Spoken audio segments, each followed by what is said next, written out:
Hi. Hey. Hello. It's Skycatlive. What's up, guys? It's 12:15 p.m. On the afternoon on a Saturday, 3/28/2026. That's the 3/28/2026. It's 72 degrees out. I am Skycat Live, and as you can see from the camera, it is Saturday, 12:14 p.m., 3/28 on 3/28/26, and it's 72 degrees in my house. Hi guys, I love yous. I'm here to play some video games, and I'm firing up the Eve, and I'm firing up the Mortal, Eve and Mortal, and I'm going to drop it out the big face. We're just going live on a bunch of different games and stuff. We'll go live on Kick. Yeah, going live on Kick. And I will drop it off the big face. And I will publish yesterday's videos. And look, I'm over my download problem that I had for a week. Yeah, it's good. It appears that YouTube fixed whatever their software developer incompetence was. And that's very pleasurable for me. I like that. So we come back and we look at what order we have to do this. Yesterday's vids were 123 was 13, 23, 33.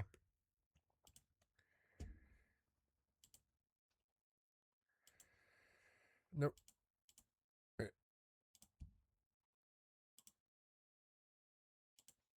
Part 1 of 3. It's 1 of 3. 326. This was 327. Oh, what's that? Oh, the hell? Odd. Anyway, it's 327, 26. Go, go, go, go, go, go, go, go, go, go, go, go. 7 Days to Die, Mortal Online 2. What else do we have? We have Fallout 76. Fallout 76. FO 76. Oops. Oops. Nope. Drop sits. Okay, Fallout 76. Record 27. Go.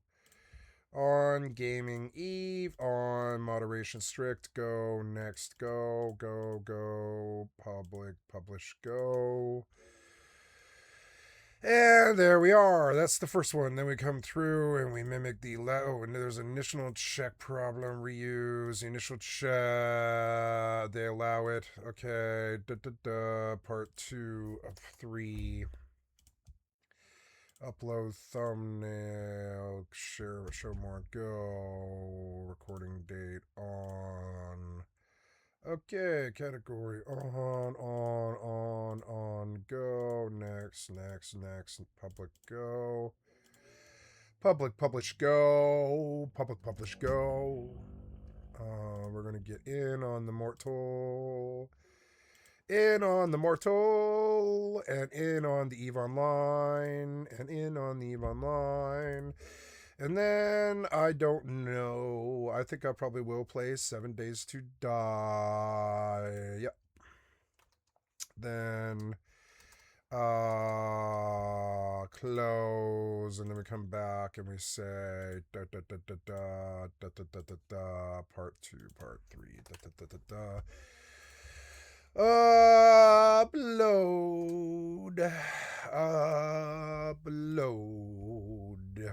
There we go. Recording day 27. On moderation strict. Go. Next. Public publish go. Public publish go. Public publish go. Okay. Hey, we're done. Very good likes. Very good. Hey, 6 views, not bad. Let's go back in and like this. Part 1 of 3. We'll go see how yesterday's vids were. Hi. Hey. Yo. What's up, guys? Maybe I turn my my bitrate higher. Guys, it's 1:24 p.m. on a Friday, and it's Skycat Live. And it's 1:24 on a Friday, and it's 3/27/26. That's a March 27, 26. It's 68 degrees in my house. It's a beautiful fucking day. As you can see from the, I've been out there today moving stuff to the storage locker and doing errands and you know, cleaning the house, took the trash out, did all the chores and the laundry and stuff, and I've got a nice clean house. And yeah, and as you can see through the door past my television, that yeah, we've got a very nice, beautiful, sunny day out there. It's hard to see, but you can see through the window. There, it's the window's better, I guess. Yeah, the window's better. Look, it's a beautiful sunny day out there. Anyways, I love you guys. How are you today? I am here to play some Eve and some Mortal, and but we'll probably start with 76 here. Yeah, I'll probably start with 76. We'll go do the 76 daily and sell stuff. And then we'll do some Eve Online. And then probably, honestly, some Bell Ripe.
Cooking to 5, 25 days.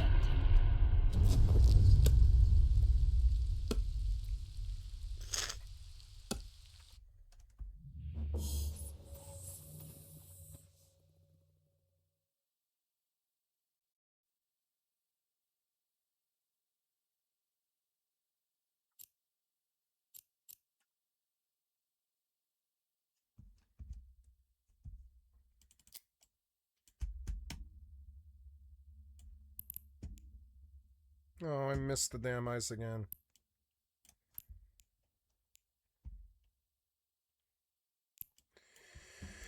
And I'm back here. Gotta take a look at my boosters here. Jita, Moon 5, my normal boosters. I could do some level 4s today, and that's kind of what I'm in the mood to do. But let's check the status of my AUGs. My booster run out in 12 hours.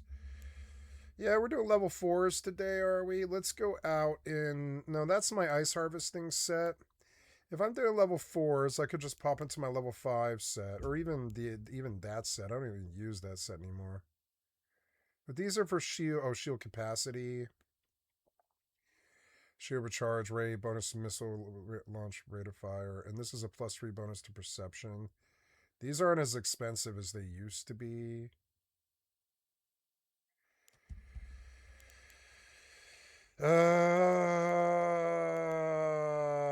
It appears that at least... No, never mind. I could just jump to my hauler set. No, I think I will take a level 4 set. What else is in here? Yeah, bonus to attribute booster and bonus to shield. They're all like 500 mil clones. I guess I'll do this one since it's safe. Yeah, this is the one I usually keep in. Now we will go to my Gila and we will do some level 4s today. Cheetah. Oh, oh no, my shit's in Dixie. Set destination. Hop in a Council Diplo shuttle. Council Diplo shuttle. We don't have one made, so pop in and I'll take a Council Diplo shuttle.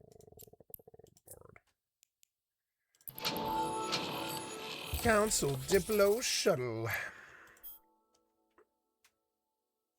How much are these on the auction? They're like 15 mil.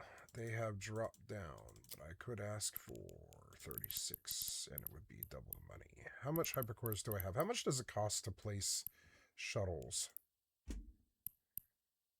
One greased shuttle is, then you say 30. There's none for sale. We want 32 million.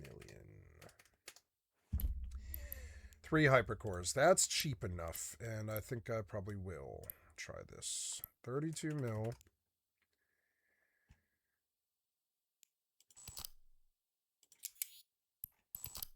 Yeah, we'll do 5 of each. How's that? 32 mil. We'll do really quick hypernets. 13, 4. It is good money. It is good income. 32. Maybe we could sell Pioneers, 7 mil. These are up for 7 mils. The average, there's 3 up, and the average is 7 mil on these, which is insane. Yeah, 3, 4, 5. We'll do Council Diplos as well. Oops, later. Now, you say 5, I say 12. Because you can get in on like 3 million on this thing. No, the hypernet price is 1.5. Yeah, that's a good deal.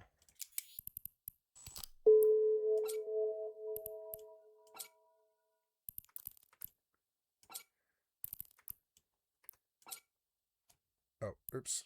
But I'm trying to do that.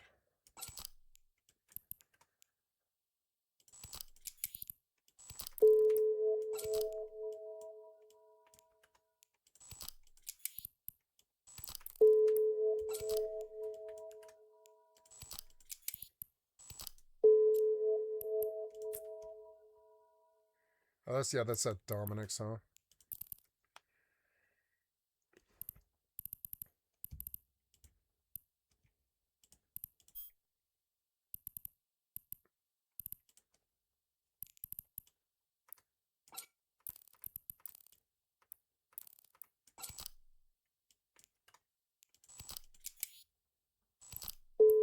Okay, finally we will do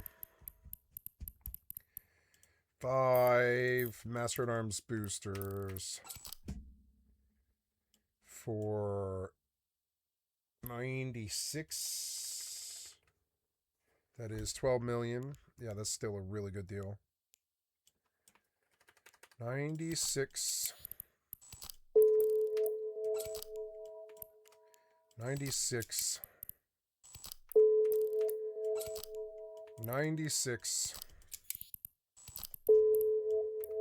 96. 96. Yeah, then we come through and, oh, yep, that guy's mining there. I want to go out this direction.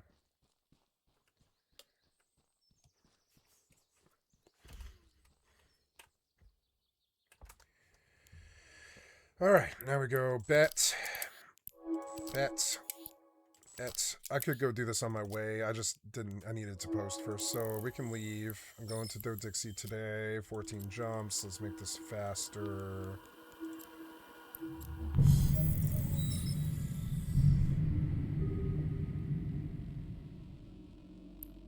I would prefer safer. Yes, very good. Take me the fuck out of here. Autopilot engaged. Okay, we'll engage in some hypernet gambling while I leave. Warping to Stargate. Warp drive active.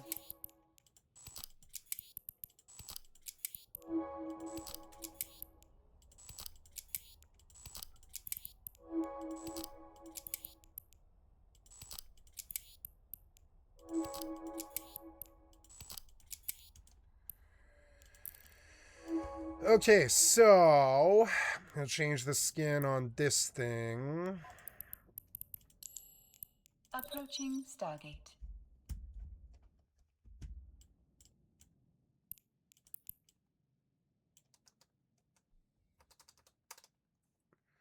Yeah, GeForce Now, huh? I think I want to try GeForce Now on Eve and then run Autopilot jumping. No, this won't work, will it? Nope. That's okay. Are we playing 7 days or Bell Ride? I don't think it matters. Warping to Stargate. Warp drive I'll go active. 7 days until Starfield starts, and then yeah, it's nice. The days are passing by, doing real well here. Doing well with my stream and stuff. This is part 2 of 3.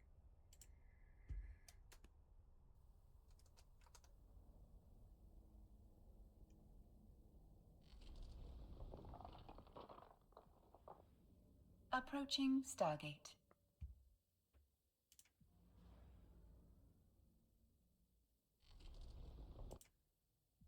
Now it's time to add half cup of sugar. I'm going to add this slowly with the mixer running at medium-high speed. Autopilot jumping. Okay, it's been about 4 minutes. These egg whites have increased in volume. Oh, okay. You want mashed potatoes or no? Mashed potatoes and gravy. Okay. You want coleslaw or no? Coleslaw. You want a biscuit? Warp drive active. Okay. What kind of drink you want? A Pepsi or no? Yeah, no drink. Okay. A Pepsi or no? Hey, give me the card. I got you, brother. Thank you so much, man. What's your name? Kyle. Kyle? K-Y-L-E. Okay. There you go, Kyle. Yeah, come on, man. Oh, you can order for me? I would do the same thing if I had money. I wouldn't, you know, I Approaching can't pay for it Stargate. now, but I would do the same thing if I had money. Yeah, me too. I've never been able to pay for it to be nice to people. Got hacked, I guess. Fucking scrub ass piece of Republican shit killing our country with their fucking retard fascist fascination. Fascist nation.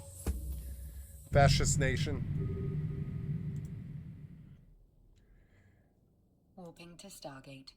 Warp drive. Can't believe active. Cash Patel's got emails This fucking got gamer hacked. can hit a three-pointer on you and do Oh, yeah, that thing. 150 damage. Yeah, with I that forgot rock, about that. enough Yeah, to that'll wipe kill you your out ass. in one hit for a good chunk of the early game. So when in the snow biome in 2.0, keep your wits about you and ideally avoid standing still if you can. Next mistake, missing out on all the new perks in 7 Days to Die 2.0 is a big mistake. Treasure Hunter has been buffed to give you a guaranteed piece of armor, weapon, or a rare item at the higher ranks, and it also gives you a 100% boost damage, which lets you dig clay much faster. Animal Tracker now also Approaching lets you Stargate. track zombie dogs, zombie wolves, and zombie bears. Perception Mastery can let you do 50% more damage with rifles, which is pretty good. Acmule in Strength has had the undisputed kitty. biggest glow up, going from pretty much Autopilot useless jumping. inventory capacity to a perk that also increases your inventory crafting speed by up to 50% and can give you a chance to ignore damage taken from enemies, though this isn't perfect. I'll talk about that more later. Grand Slam in Strength can be used to ragdoll enemies. The Junk Miner perk can give you extra resources when smacking things with tools. And the Strength Mastery perk does a lot, but the three big things are brass when mining any ore, extra decapitation chance with strength melee weapons, and a huge damage resistance for 10 seconds after killing enemies with strength-based weapons, like shotguns and sledgehammers, which is really good. Fortitude Mastery can get you up to 100 more health, and Rule 1 Cardio can now get you up to 50 more stamina. Max says, I made a macaroni picture Approaching Stargate. of you. Max, that is really good. That is really very impressive. You put a lot of effort into that. Now, Max, we do have to have this conversation again. You are one of the parents here, and it is your child that's in school. So Autopilot I would jumping. be impressed if they had made it, but the fact that you have made me a macaroni picture again means that I might need to call some special people who will come and have a chat with you and all the people that live at your house to see if we can get you some kind of support or a soft helmet. MSF Poby, I glued my fingers together, Mr. Strifey. Yes, you are also one of the teachers. So I can't keep helping you with this. This stream is going to get invaded by people with strange fetishes. Wafer thin ham, we are way beyond that. Okay, we crossed the Rubicon on that a while ago. The event horizon is just more of a memory for most people. Appears with a clipboard and a carbon monoxide detector. Thank you.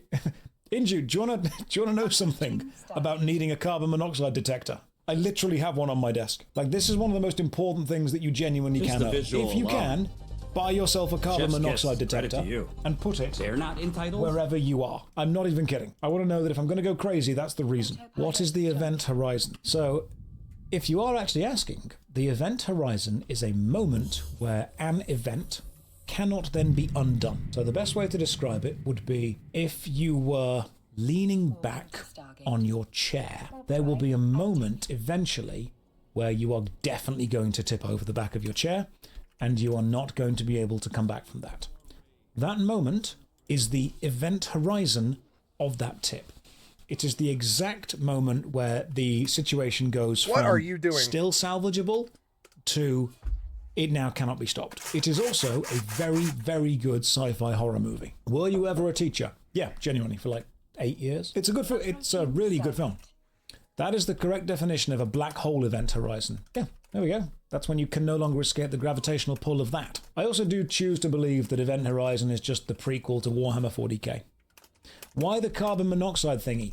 Because I'd rather know if my room is filled with poisonous gas than not know that. I don't think it was originally supposed to be a Warhammer 40k movie. I just think it's a very, very good prequel to the entire idea of the warp. Mr. Strife, where is the event horizon of the gravitational pull of your mum?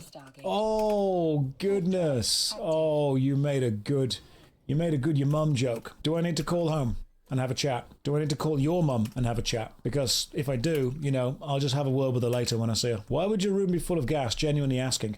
Gatar, I have a lot of electronics in this room, and there is the water heater and the boiler just outside on the landing. The chance of this room being full of carbon monoxide is remarkably low. However, it's never zero, and sometimes you've had a very intense curry. In all seriousness, I could really use a teacher like you back when I was in school.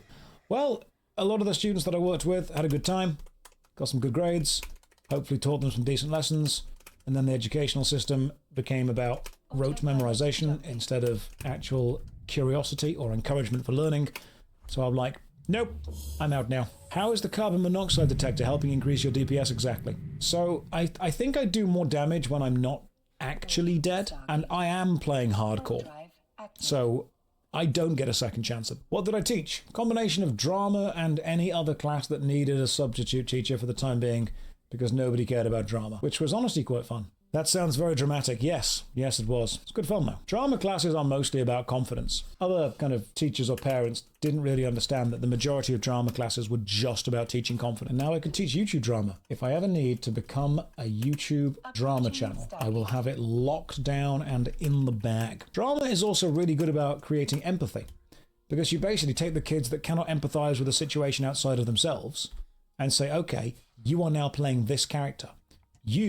Your job is to embody their thoughts. We know they're not your thoughts, but your job is to understand how they think about it. And it's effectively a way of putting someone in a position where they have to empathize. It's also a really good indicator for early age mental ability or emotional intelligence with that. If you can take a kid who is younger and you can see that they are able to empathize with a character who has gone through things that they have not gone through. Basically, can you do a drama class and can you pass the Sally Ann test are two very, very strong indicators of childhood mental stability. The Sally Ann test is fascinating. If you guys haven't looked into that, it's a really interesting idea. And if I explain this to you, I think many of you will suddenly realize something about this. Have you ever met someone who struggles to understand that other people think differently to them? Have you ever met someone who thinks that the world should know what they know? And if someone doesn't have the information that they have, then that person's an idiot. The Sally Ann test is this. Imagine two girls, one called Sally, one called Anne. It doesn't have to be two girls, just two people, but the Sally Ann test is the most famous version of it. Sally has a basket in front of her, and Anne has a box. Sally, girl with a basket, has a marble, and she puts the marble in the basket, and then Sally leaves. Anne then walks over to the basket, takes the marble out, and puts it in her box. Sally then returns. Sally wants the marble. Where will she go and look for it? And people who are able to understand that Sally has information based on her own understanding of the world, will say Sally will look in the basket because that's the last place that Sally knows the marble was. But people who think that Sally should have all of the information that they have say Sally will look in the box, despite the fact that Sally would have no reason to ever think the marble was in the box. So when you take someone and say, hey, this is the information that you've got, where will she look for the marble with the information that they've got? Kids who are able to understand, oh yeah, Sally put the marble in the basket, and then Anne, when she wasn't looking, moved it into the box, but Sally doesn't know that. That's a test. How? Because when you give it to a younger child, as they grow up from about 5 to 10, some kids still can't understand that Sally will look in the basket, not the box. Because the kid will look at you and go, yeah, but it's in the box. And I'm like, yes, it's only in the box because we know that Anne took it out the basket and put it into the box. Sally doesn't know that. And the kids will be like, yeah, but it's in the box. Because they cannot comprehend that some people have either more or less information than other people. They think that everyone operates on the information that they have got. So sometimes you meet people and they just assume that everyone knows exactly as much as they do. No more, no less. I see it in adults all the time. Have you ever discovered or been in an experience where, I've seen this all the time, this happens in education way too much, you will teach someone something that they do not know, and then that person will know that thing, which is great. But then they will start treating other people who do not know it as lesser. They'll almost mock them for not knowing something. They'll joke about the fact that everyone knows that, despite the fact that they themselves did not know that previously. I meet people like that so often. Kids do it a lot. You will teach a child something, then when they meet someone who does not know what they know, they will almost treat that person as inferior. It's almost as if having the knowledge makes them superior to them, and yet they seem to forget the fact that there was a point in their life, potentially very recently, where they themselves did not have that knowledge. Adults do this. There is also a thing with adults where when they learn something that they didn't know before, they automatically assume that nobody else knew that as well. Happens all the time on job sites with newbies. We teach them incorrect information and wait for them to make an ass of it. There's a thing where you teach someone something and then suddenly them knowing that makes them superior. It's also okay to not know something. It's okay to just take ownership of not knowing something. So the reason this loops back to drama is when you have a kid or potentially, let's say, a tweenager to a teenager, so 11 to 19-ish. That is a great time in life to help teach people empathy. And one of the best things that you could do to teach someone empathy is to help them within a safe space, mentally and kind of physically, explore the situation that other people find themselves in. And I used to work with kids who were quite underprivileged. And so I would see this in the underprivileged kids do not like showing any level of weakness.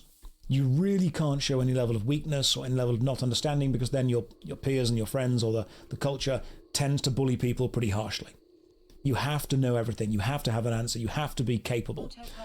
And so when I say safe space, it's important that whenever I'm working with underprivileged kids, I say to them, look, we're all going to be doing stuff here that you guys aren't going to understand, and that's totally okay. What we're doing is a process, and that is fine.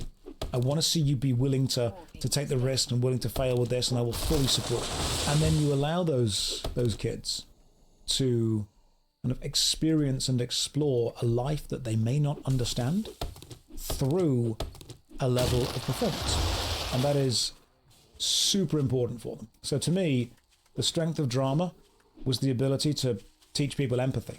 That was the most important thing it did. I didn't care if you couldn't remember Shakespeare. I didn't care if you didn't know who Stanislavski was. It does not matter. The most important thing that you can possibly understand from the level of the performance that we're about to do is there will be people in life who think differently to you and have different ideas and different information. And instead of being scared of them or hating them, finding how you can empathize with them and understand, that's one of the best ways. Who taught me all this? a series of very, very, very good teachers whom I have reached out to after I've graduated and started teaching and worked with on various projects in the future. You can explore other people's lives. You absolutely can. Someone once said, "Is acting lying?" And I said, nope, acting is telling the truth from somebody else's perspective. Society does need to come to terms with the idea that it is okay to be wrong. And one of the most interesting characters, I think, in whether you like the musical or not, I think an interesting character in Les Miserables is Jean Valjean and Javert, the whole connection those guys have. If anyone has not seen Les Miserables, the musical is a bit too long. The film is a bit too long in general. But one of the interesting things is the policeman Javert. Javert is this single-minded, justice-focused guy who cannot possibly comprehend that a criminal in any way could be redeemable. To him, the act of committing a crime, no matter what the reason, is absolutely abhorrent. And his story in Les Miserables is effectively coming to terms with the fact that even though he is following his own personal moral code, and he is following the ideals that he has been taught and raised with and that he has never strayed from, is that he isn't actually making the world a better place by doing it. And that, I think, is a fascinating thing to look into. And whenever I'm teaching drama to any kind of slightly more childish age group from like 10 to about, I say 19, I don't refer to 19 as childish, but still in the formative stages, the idea to explore what Javert thinks he's doing with what he's doing is a really interesting thing. And the song Stars is basically him saying, look, I thought I've been right my entire life, but actually I'm now looking at what I'm doing and realizing that I have been hurting this guy who is not a bad person, and I cannot understand that a criminal can't not be a bad person, which is really interesting. You have a question. I was an actor in a play, and the star actor was forecasted to be late, so our drama teacher was readying himself to play his part. When I watched him prepare, I felt like a ghost fly away from him. Do you know what I mean? Sometimes when you are ready to walk on stage, your job is to embody something else as best you can. And some people can do that better than others, some people do it quicker than others. You ask myself how or why people don't ask themselves. I can handle answers from mine, but yeah, exactly. You can try lots of things. It's trying to work out what you do and do not embody and believe in and want to value is very important in general. But to me, the power of drama was not just about the entertaining of the audience. God damn it, I hate It was the boat. about the actor being able to explore a life that they would never have and never understand through a character who has it and understands it. And through a level of psychic osmosis, they will, through doing their best to embody that experience, hopefully be able to take a minute fraction of it into something that germinates into a truth they understand. And then through doing that repeatedly over many years, they will eventually realize that there are so many viewpoints and ideas in different places that they will never truly get, but it's okay to not understand something. If someone joins an acting school and leaves a more fleshed out, fulfilled, rounded person, it's done its job. Any advice for teachers to avoid having bias towards students and having students they like and dislike? You're a human. You're going to have students you like and dislike. Absolutely. Your job is to try and connect with that person as best you can, but to deny the fact that you are human and will have people you like and dislike, that's to deny what makes you human as well. You're not a machine. It's totally okay to admit that there will be students you like and students you don't like. Your job is to make sure the student is getting the best that they can. In fact, sometimes it's even worth explaining to the student not that you don't like them, but that you don't like the situations that their behavior creates. I've never said to a student, I don't like you. I have said, hey man, I'm not a big fan of the situations that you and I often find ourselves in because of these choices that have been made. Is there anything that we can do to make sure these choices are made less frequent? That way, it's not you versus them. It's you and them versus the situation that you both find yourself in. And they probably don't like it either. Most people are not good at communicating. Most students are especially not good at communicating. So while it would be great for them to sit down and say, this is what I want, this is what I need, this is what I'm feeling, most people are not mature enough to do that. So part of your job is to create the situation where they feel safe enough to do that. If you can find a way that the students you dislike feel safe enough and feel listened to and seen in a way that they aren't going to lash out or kick back against, and feel comfortable telling you what it is that's actually worrying them, then they can be able to work with you on that. That is the right way to communicate.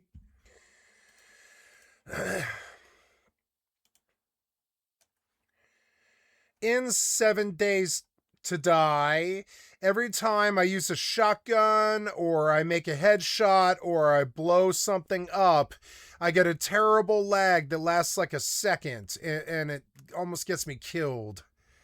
Also, when I stab people in the face with a knife, and I'm wondering if there's some video setting that's causing that or some setting that's causing that I can turn off.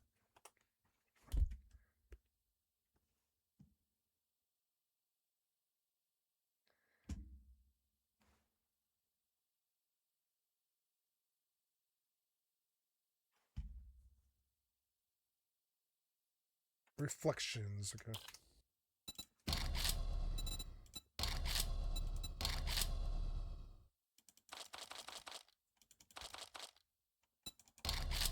This is a way different setting, but it's better frames. Yep, let's see. 111 is a little bit better frames. Yep.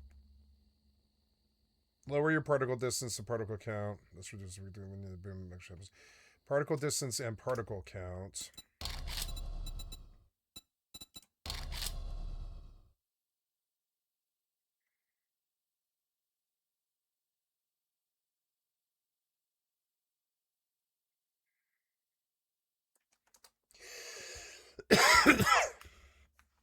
Motion blur off. Shadow distance, medium to low. Shadow distance is on low. Go to the advanced tab and turn dynamic mesh off.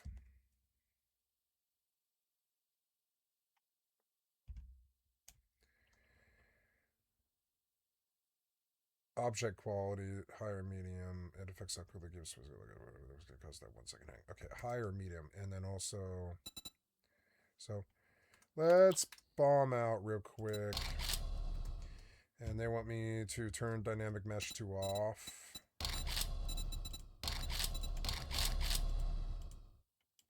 No.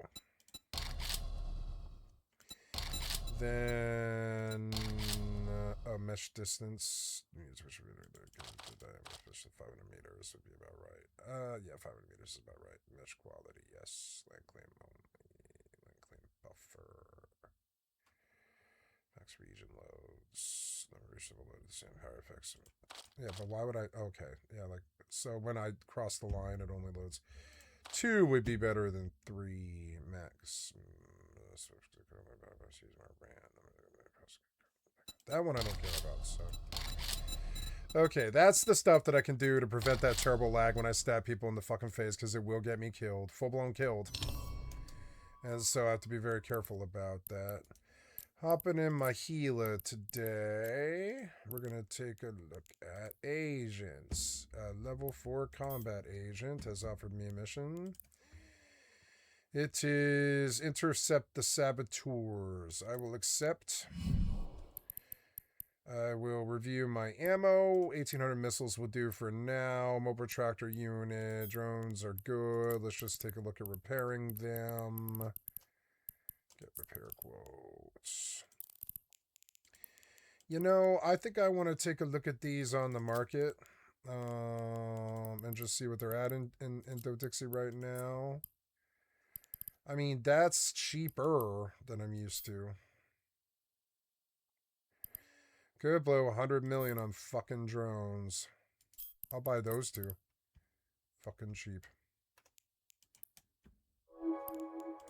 We'll just look for cheap drones as we go along. Buy their cheap ones. Yep. In here is 85 million worth of shit that I got from level 4s. Which I suppose I could probably take right now. I could take this money. I don't think I need any of this stuff.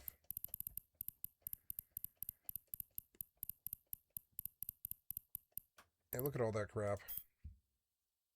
Oh, Empire Insignia drops I don't want to get rid of.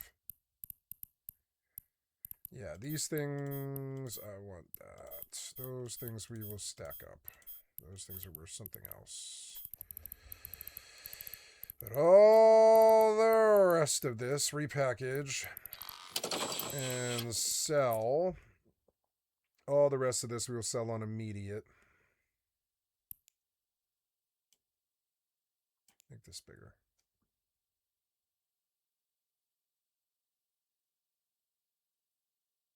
Maybe I should just recycle it all. I mean, it's money. Fuck it.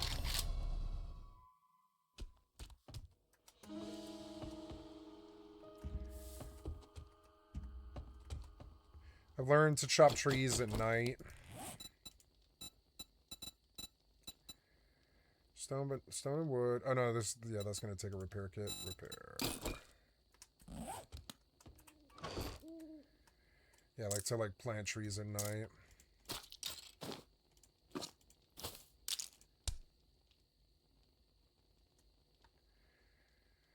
My first stack of 10 bandages, they might sell.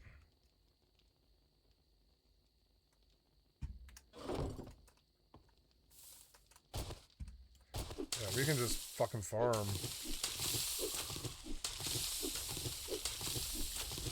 Because it is money. It's all money and it's all good for something. I love this game because everything in the game matters, like Eve. Or Rust. You know, I begin to like this game more than Rust because it doesn't ever hitch. Rust is more beautiful and more well made. But it has all these issues like a wipe. This game doesn't have a wipe. You can play this for months and months and months and months. You can get mega strong. Like a huge base, like with a wall full of turrets and stuff that all have like max ammo and shit. I have an idea for a build. I'm gonna put a wall now. That's what all these all this wood's for. I'm gonna make 365 blocks, which is insane, but I planted trees. All good. I should pretty much get these trees in the ground pretty much immediately. I don't like the sound that this makes, so I'm gonna get better at doing it. That's gonna be a wall. Yeah, we're gonna do a really small wall all around this place.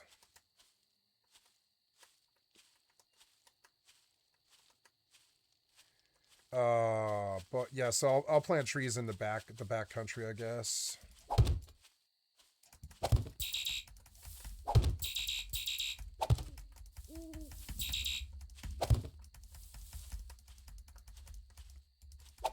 I'll make the wall 2 blocks thick. And I'll put a door at the trader. 2 doors, probably. Make me 2 doors. I wish I had an axe.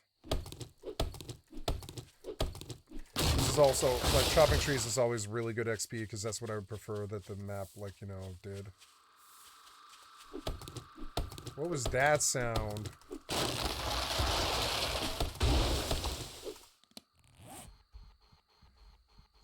I should go get, in the morning, I should go get both of these airdrops, because they're, like, really good loot.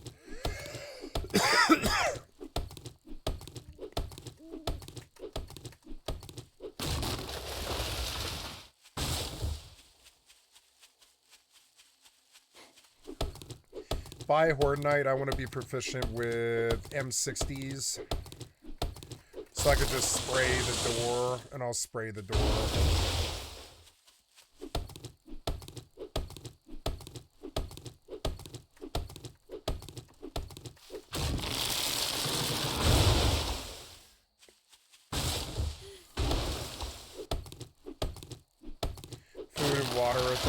Sit here and like chop food and chop like trees and hope that I can somehow eat afterwards. I'm gonna have to really worry about food.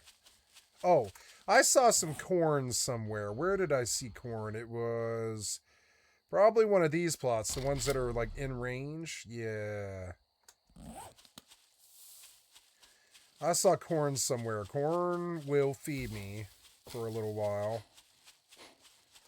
I'll have to go out looking for food tomorrow and water. And water means hitting cars. I'll have to hit cars. Is there a car on the road? Car on the road? No. So we should run. I want to run the road west, I guess, in the morning and look for food and water because it's a real problem now. I mean, I guess it's not a real problem now, but it's getting there. 15 food and I might get dysentery. I have enough food to make charred meat. I hate the food and water thing, but I mean, it gets you out and it gets you grinding.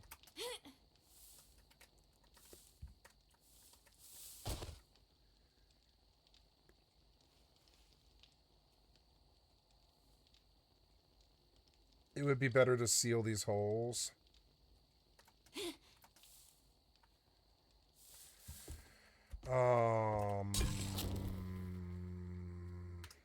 Yeah, I want a door right here. I realize that I do want a door right here, but I want, yeah, like that's going to be a wall. This is going to be a door.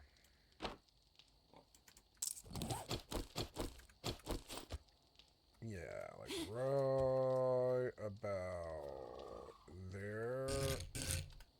Ah, I see. So, yeah, so door here. No.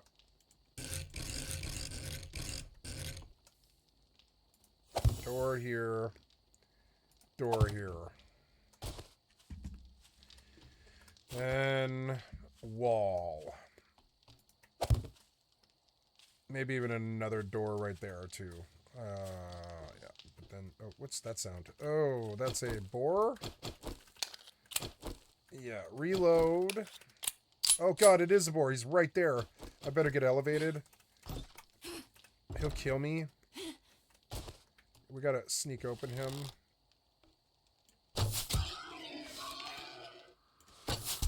Did it kill him? Yeah, I think it did.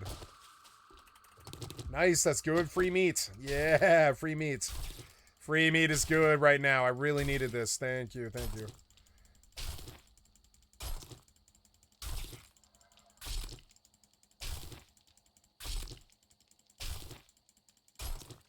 Free meat. Nice, 30 meat. That's real good. Let's go cook it.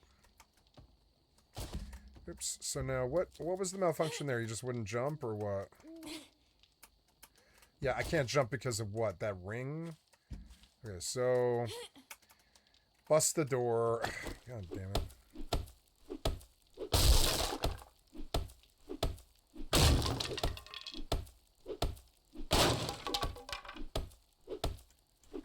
Get rid of it completely. That's weird. It has a frame, too. Okay, yeah, shut that. So, good. Now I can jump up here and get up here, which is good, because I don't want them getting up here. So, I think it's a good enough for a base, at least to withstand the night. I'll make a tall-ass wall. It's not that hard.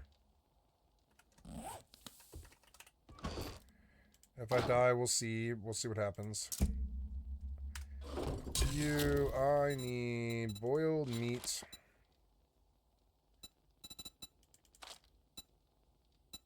2. Food, 8. No skill. No, I can't make those, huh?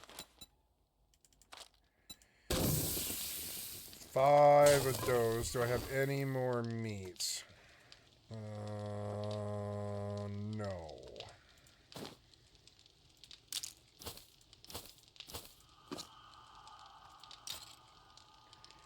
I have eggs, but I don't have the ability to make them.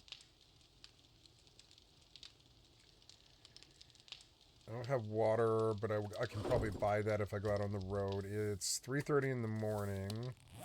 I'm gonna go out and just do base stuff. Yeah, that'll be a step up. It'll be a door. It'll be a door. Yeah, and we'll go, what, like...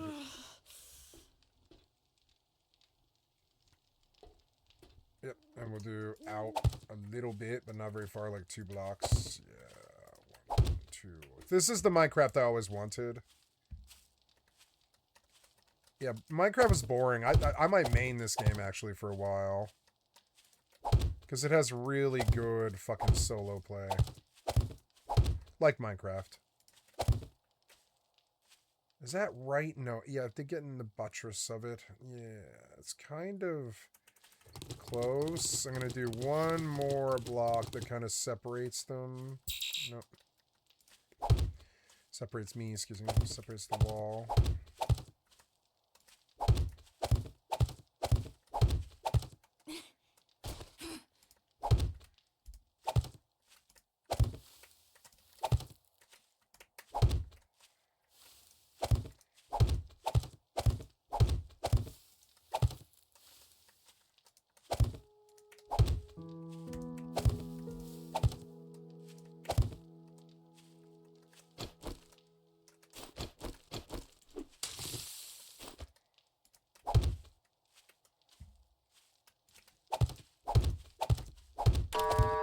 Trader Rick is now open. We got food and wares if you got the money.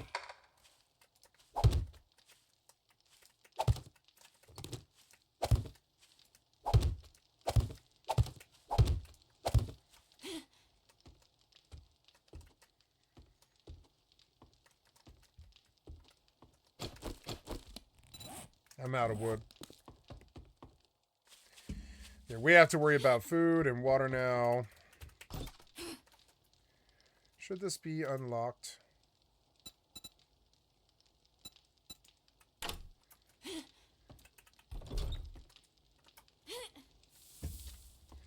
Yeah, I got 2 charred meat. Put the remnants of the food back. I don't mind the inventory now. I think it's actually about the same as Rust. It makes sense in a way. But it could be bigger. About twice this size, honestly.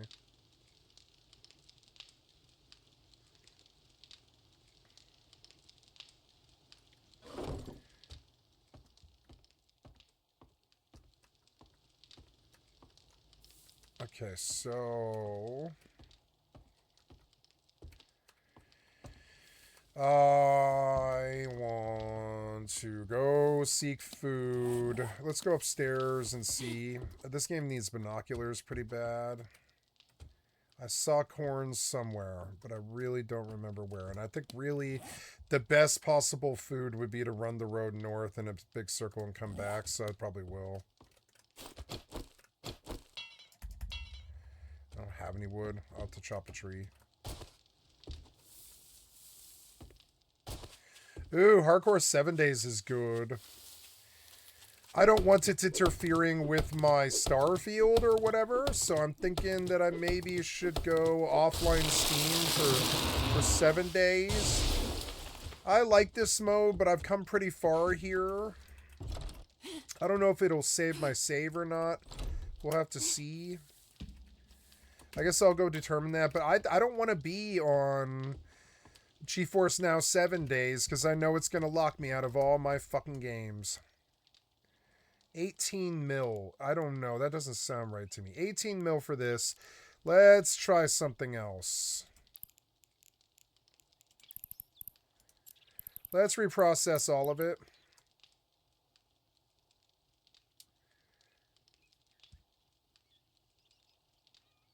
It's supposed to be 17 mil in resources.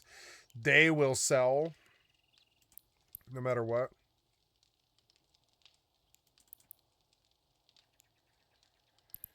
Very good. Oh, salvage stuff won't you can't reprocess salvage, okay. It's all money.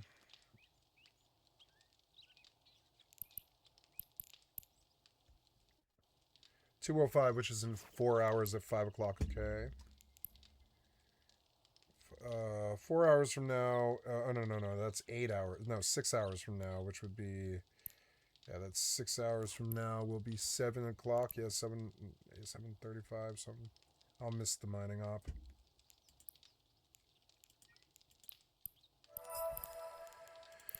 Okay, so, what else?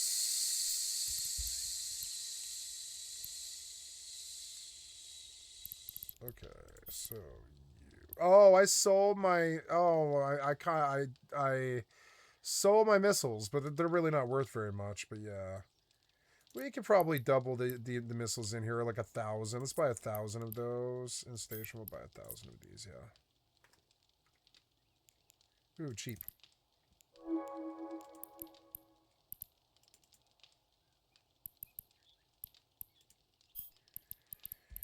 All right, grease the scourge, light missiles, stack. Yeah, 3,000 light missiles is enough for whatever I'm doing. Let's get out there.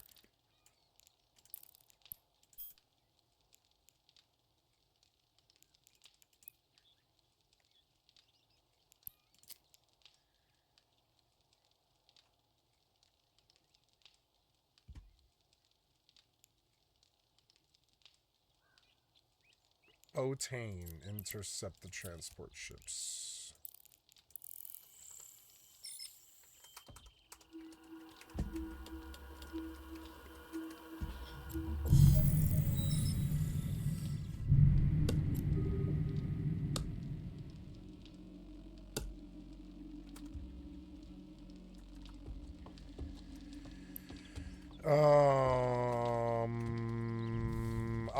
I let time pass, which is fucking stupid, but oh well. At least it's brighter. Darkness means zombies. Yeah, I suppose it's better to run along the gully than it is the road. Repair. We will drink of water and eat 2 foods. We'll go out and hit cards for stuff to sell to the vendor. And I will hit bushes along the gully. Hardcore requires a discipline I never had, and I want to work on it now. It's patience. It's virtue. Like, I didn't have the patience to move my rogue when I got a phone call, and I lost my character over that.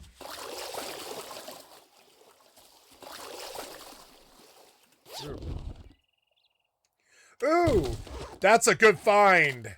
Very good, very good. It's a pipe rifle. Not bad, not bad.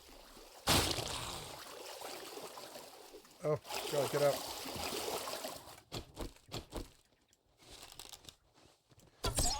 This game is like the most hand-drawn game I can think of besides World of Warcraft, basically. That's why Bagon probably really gravitated to it, because every inch of it has stuff to find, stuff to do.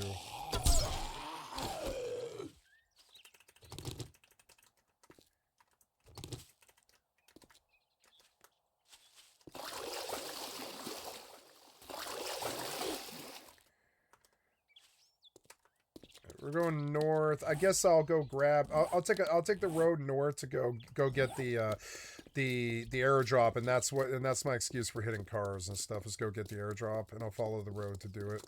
I think, yeah, I can follow the road to do it. Yeah. Do I have points? Yes, I do. I want piercing shot.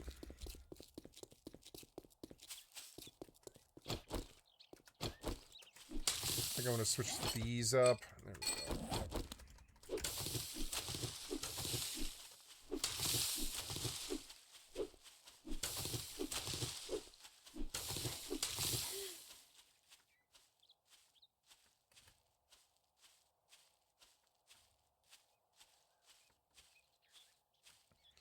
If I don't go back to, I mean, I could go back to WoW Hardcore, I suppose, but it's that grind. It's not really what I want to do right now.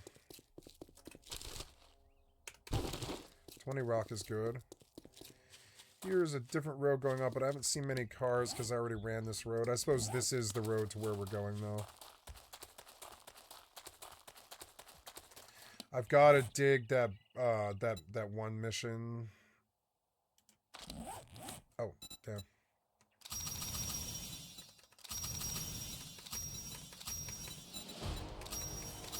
Yay, level. Nice, 2 levels. Nice, nice, good. Quick and perceptive, quick hands, double quick detects a spear, infiltrator, mole. This would get to trigger to real damage less than a tracker. Depending on tracks spawn ups like chickens, rabbits, or snakes. Track the animals, infiltrator, perception.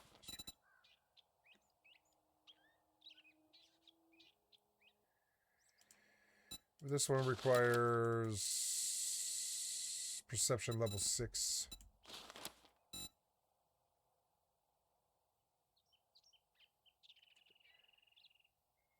Headshot damage and have 50%. Okay, so unobservant, huh?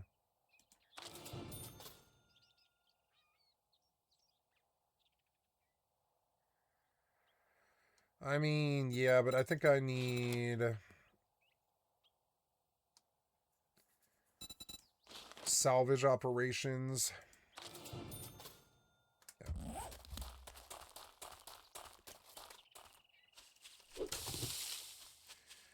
This is good. This is a iron spot. We could do a little bit of mining here. It is money. Oh, that was all it was. Oh, that's not too good. Well, maybe I should have hit it with this stone axe, I guess. I should be on the grass so I can see like bird nests and rocks and stuff. It's a fatty.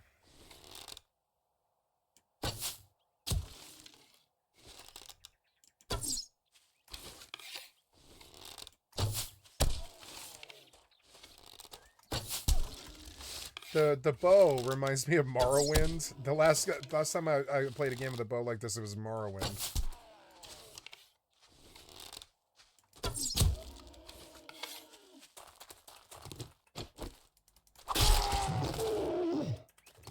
Got him.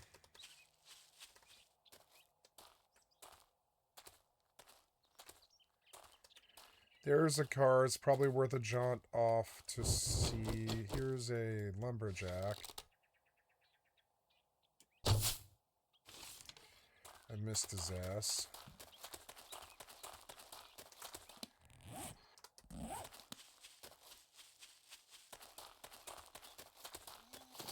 Oh.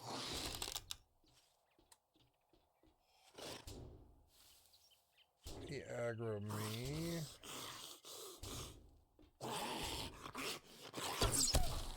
I hit him. Nice, nice. That's good. Oh, that's not too good. Oh, what's this?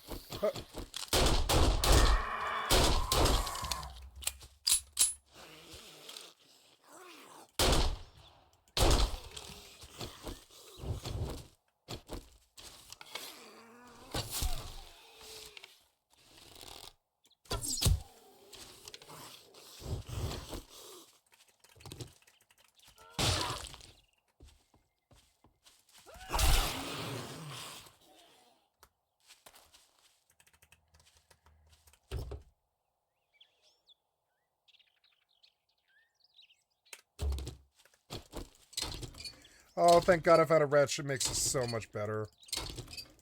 Oh, the cars are so much better. I'm going to make so much money off the cars. I mean, I have to go home already pretty much after this, but that's okay. Ooh, corn. Corn's good too. Oh, lots of aggro there.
I love being able to pause it. It's so good.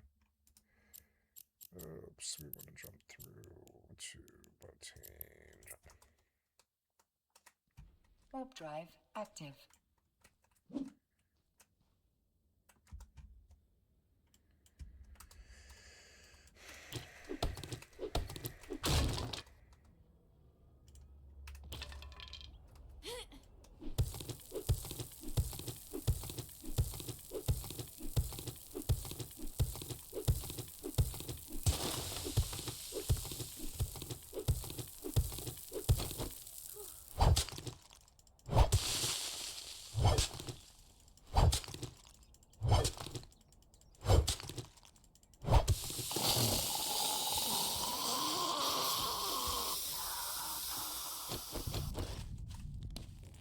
Why do I have a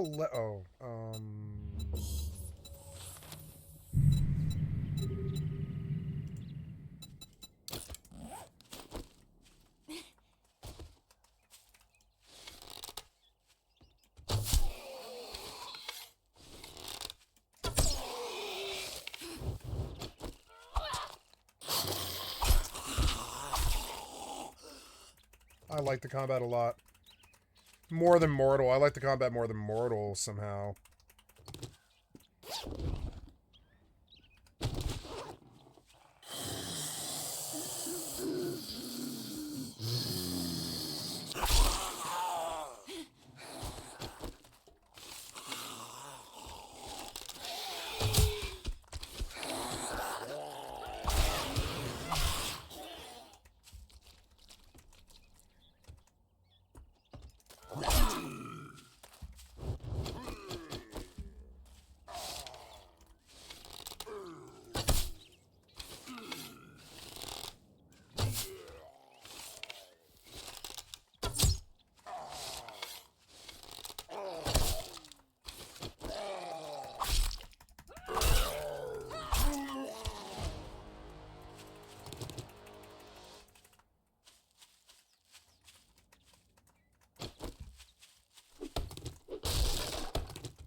Fists and machine guns.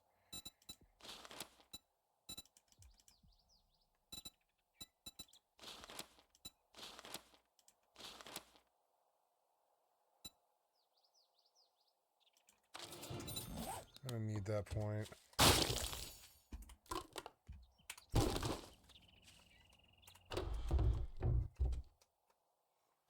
The hell is that? Oh, it's a furnace.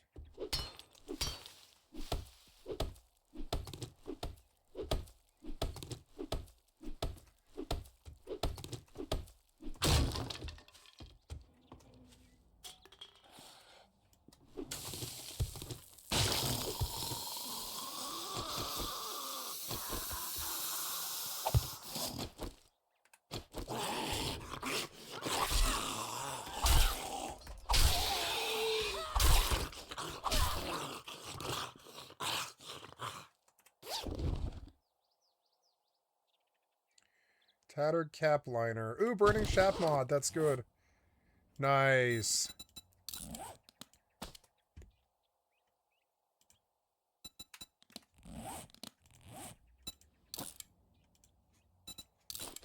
Food. Thank God for food.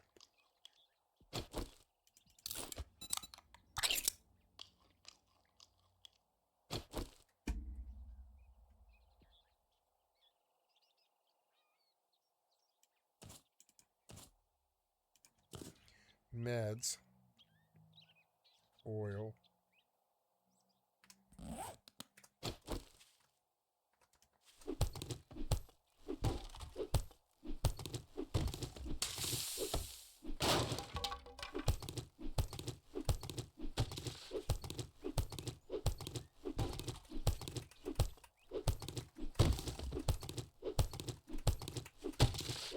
10 a.m.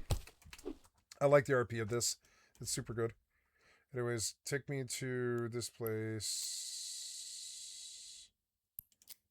No, I want you to track opportunities. Oh, I should look at the new in store too. New in store. Good.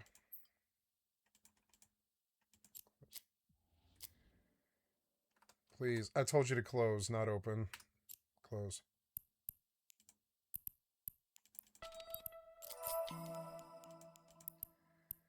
Intercept the saboteurs. Track.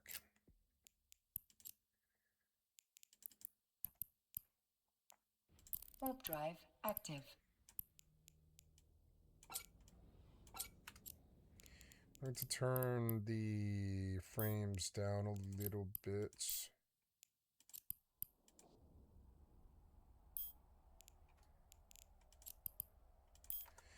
You know, can I turn Mortal way the fuck down? I don't know. I definitely should turn anything I've got up, down. I don't think I want DLSS on Mortal. Upscaling off. Frame rate cap off. Frame gen off. Upscaling is off. Save changes. Yeah. I don't need frame gen on this game, I don't think. Wait, I already did this tree, huh? Oops. Oh, what's that sound? Oh.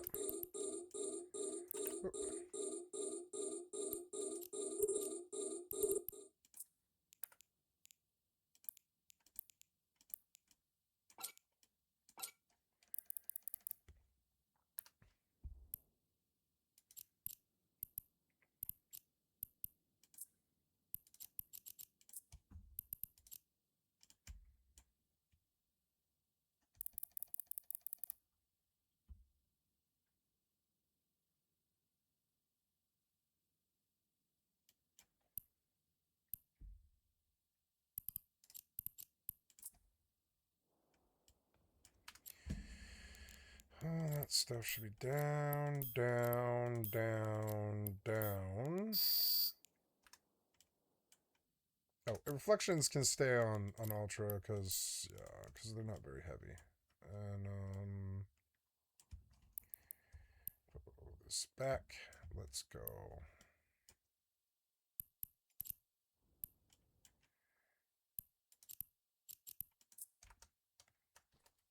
Warp drive active.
No, don't kill my drone. No, no, no, no, no. They're going to kill my drone, I think. No. Okay. Did you make it? Yep.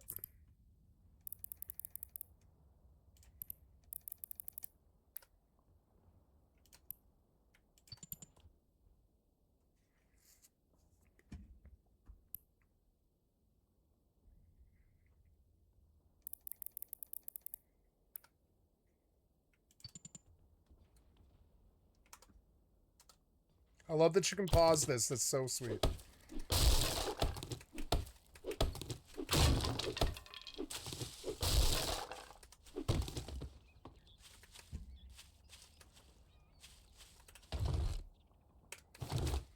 This was the Enforcer apparel. These $29 suits look good and help reduce incoming damage. Take 5% less damage when wearing the Enforcer outfit.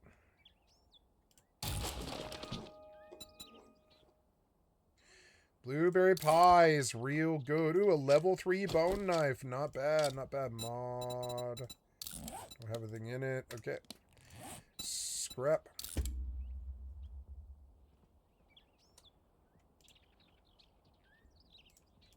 Scrap is S. Okay, S. What does that break into? 30 parts. That stacks. But, well, the engine stacks, so I'd rather sell those. Sell price is 200 on those, 51 on those. So yeah, it's way better to keep the engine. So. Well, I didn't really plan on running a monument with my morning, but I mean that's good. Ooh, empty water bottle is always good to use. Hey, we're back up in food. That's good.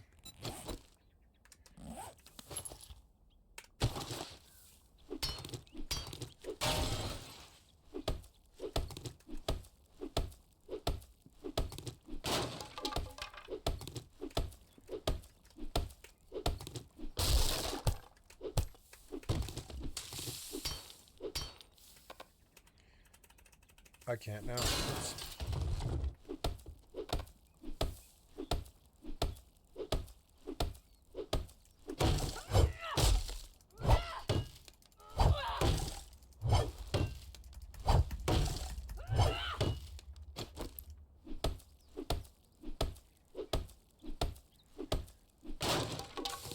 Five wood. It's not really worth it.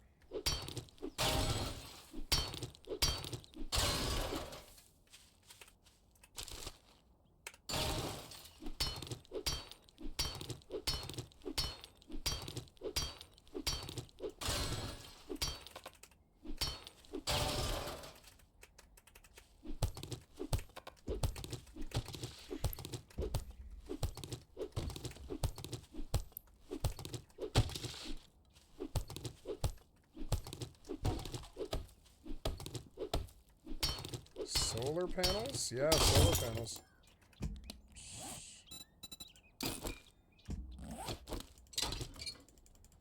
Ooh.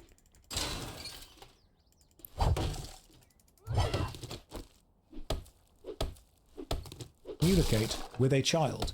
Unfortunately, some children are very old. I have met 40-year-old children, and I have to communicate with them in exactly the same way. I have to make sure that I am setting up a safe space, a respectable idea. When I say safe space, I don't mean that you aren't going to discuss complicated things. That's not actually a safe space. That is an avoidant space. I dislike the fact the term safe space has been co-opted to mean I'm not going to challenge myself in any way. That's not what it should be at all. People hear the word safe space and they push back going, oh my God, that's so stupid. Oh my God, I can't believe you're doing that. And you know what? Sometimes I see the ideas that these safe spaces have created, and I also hate what they stand for. Because what they have become to mean is, do not in any way challenge my views. What an actual safe space should be is the knowledge that you are going to be challenged, you are going to be confronted, you are going to have to deal with deep, uncomfortable ideas, but then when it's over, you will be okay. That's what it is. A safe space is not avoiding difficulty. It's the knowledge that you are going to do something difficult and come out the other side a better person. That's what it is. A martial arts practice dojo is a safe space to practice the martial arts. You're going to get hurt. You're going to maybe fail. You're You're going to have to do some physically demanding stuff. But everyone is there to support you. You are there to support you. You are all there for the same ultimate goal. That's what it is. It's not, this is uncomfortable, I don't want to focus on it. Because that sucks. You don't grow if you do that. I don't think that avoiding reality is the right thing to do. I don't think that putting yourself in a position where you never get challenged is the right thing to do. And I hate the fact that the word and the phrase safe space has come to mean I am going to put myself into a situation where I never get challenged because I don't want to feel uncomfortable. That, I think, is selfish and cowardly. Drama, a good theatre, is a safe space to explore the concepts of other people beyond yourself. A martial arts dojo is a safe space in order to train in martial arts. A psychologist's or a therapist's office is a safe space to discuss the deep-rooted issues that you're going through. A safe space is not something where you avoid everything. That's not safe. That's ignorant. There's a difference. Provided the space is not delusional. Absolutely. It cannot be delusional. There's a fine line between discomfort and trauma. Very true. Very true. We turn inside to avoid everything. Yeah, we do. People think that avoidance is safe, and it's not. That's just sticking your head in the sand and hoping that nobody ever challenges you. Unfortunately, it does have that connection now where it's just like, oh, safe space. You don't want to be challenged. You want to be coddled. You want to be wrapped in cotton wool. Nope. That's a bad idea. That's not productive for anyone. When I think of safe space, I think of maternity wards, hospitals, schools. Those places should be safe space. Somebody's home should be a safe space for them. They should never face threat there. And that's, and that's my feeling about it. Other than that, there's no safe space out there. You'll be damaged no matter where you go. Oh, look, they put another fucking thing by me. I have spent, what time is it? It's maybe I better put this in the top left corner, maybe. Day 6, it's noon, so I still have time to fuck around here, but I'm kind of fucking around. I don't really need... I think the cloth is worth doing. Cloth is very valuable. And the bandages sell, I'm fairly sure. So it's a way to get caps.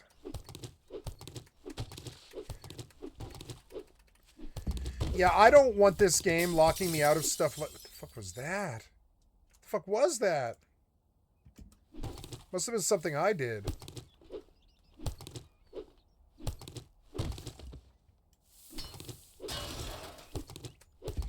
Yeah, this is a lot of cloth. Like, the tent's a lot of cloth, yeah.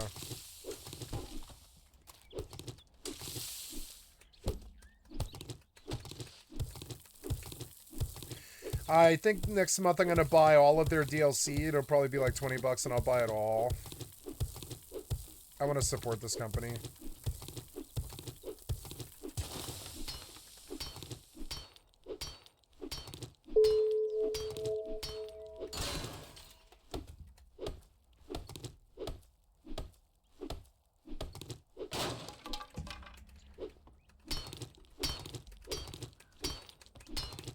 Maybe this is faster. It is faster. I will have to buy a repair thing for this wrench. It's maybe not so good to use the wrench on this stuff because it's like I will break it. Oh, right. I should check my drones. Oh, was that everything? I don't know. Yeah, I think this probably was everything. Nice. So go to the mobile tractor unit. Pull the drones back, and that was this level 4. I love this level 4.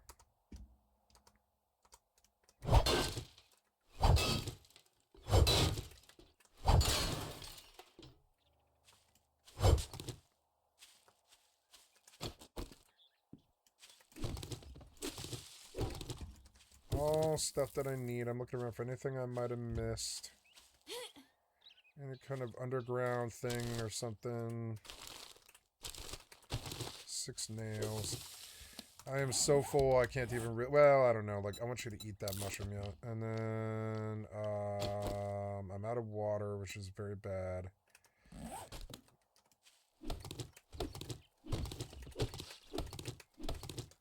I want to go get this one that's close and then just go back home.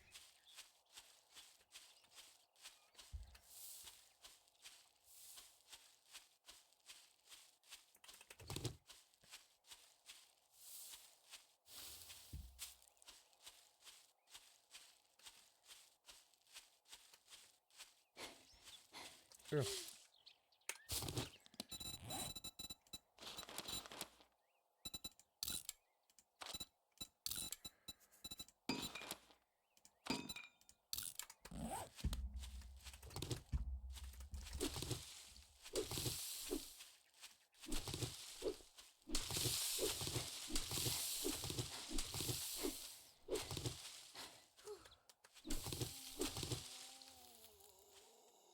Oh. Oh.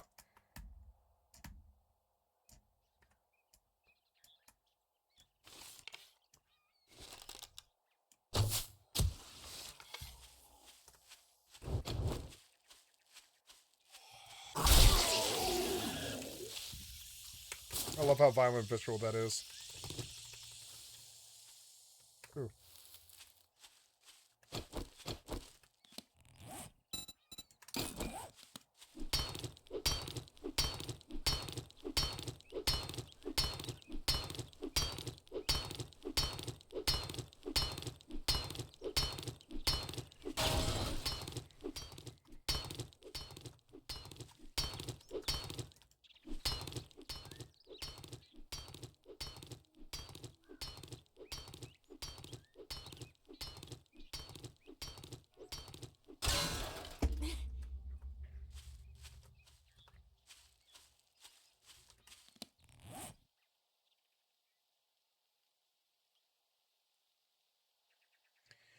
I would have room for this.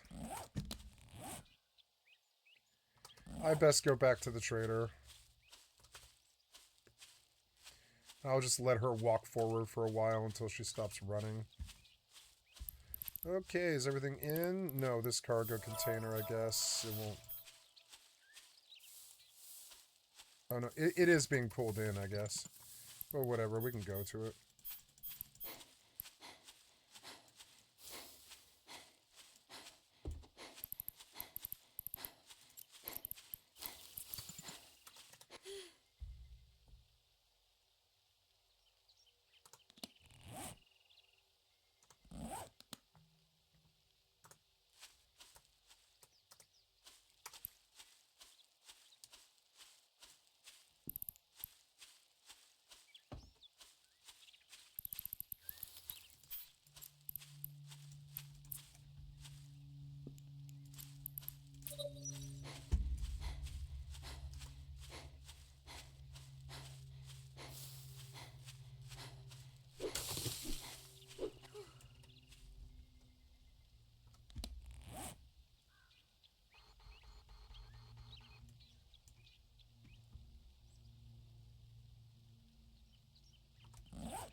$220 and it's raining.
I'm in Botane. Okay.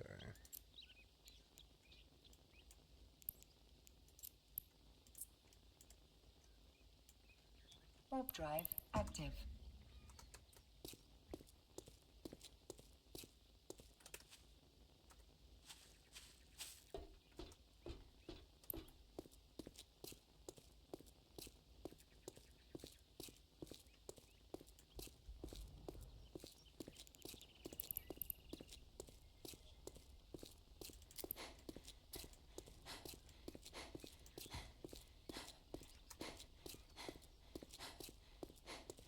Hey, I'm home, and she auto-walked.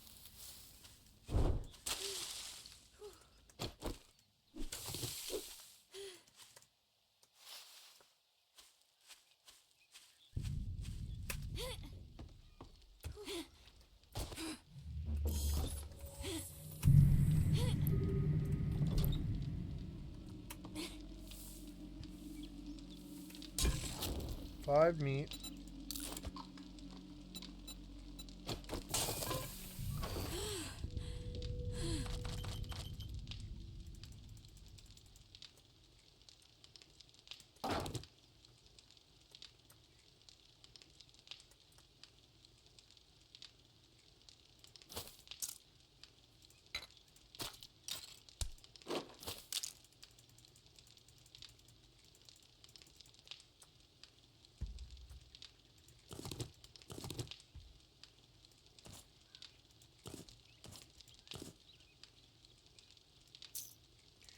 Need to carry those with me because I need to be able to reload the rifle.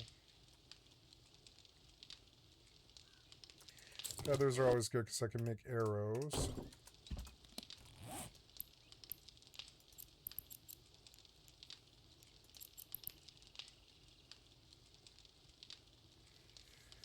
Wait, I think I actually would prefer to go back to Dodixie.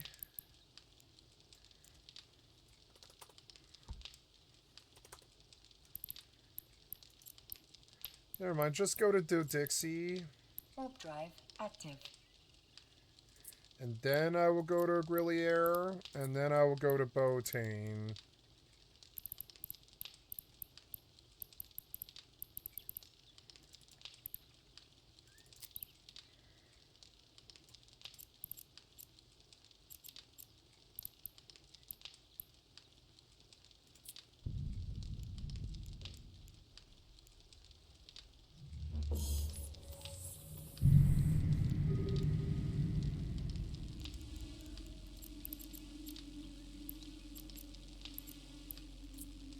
And I will turn in, and then, or I won't turn in. I'll go back and I'll grab my shuttle. Botane. No, I want you to remove a waypoint. I want to go to a Grillier and then a Botane. I should have paused.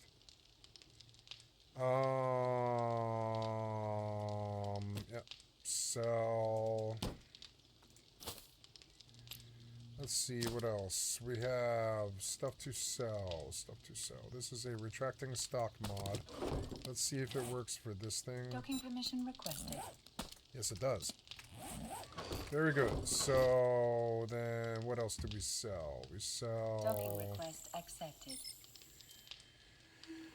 Gotta plant trees tonight. There's always something to do, and I like that there's always something to do. Those will sell. Sell. Make me arrows. Stone arrows. Craft 11 stone arrows. Anything else that will sell? I don't think so. These short iron pipes, I guess, and this lead. No, the lead I would prefer to keep it. Okay, good. Leave ship. Go back to a grilly area to get in the Noctis. These, I kind of want to keep the sewing kits. Yeah, they might actually be good. But we can sell that stuff.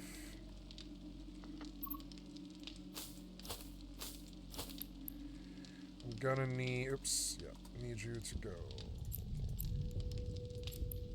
Jump through Stargate. Warp drive active.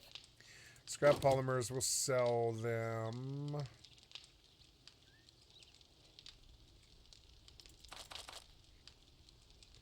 No, I want to sell the sewing kits. I need money, period. I need money, whatever it takes. Money. I need it. Mechanical parts, I'll take the money because I need water, like way more than anything else. I'll lose my run if I don't get water. So, okay, get out there and get water while the water is getting to be good.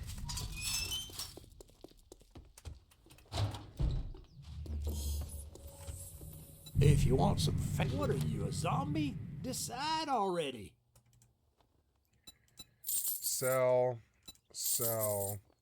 So W, I can sell. W. W, W, W, W, W. Ooh, good caps. 700 caps will buy water. I think that's everything. Okay. Good. 1,000 caps. We want to buy... Ooh, stone, level 3 stone shovel is good, but it's too expensive. The cooking tools or a water filter would be best. Egg, beer. Beer is stamina regen, brawling damage, and stun resist, but it's not actually like liquid. Beer, a repair kit might be pretty good for this wrench. So that's consideration.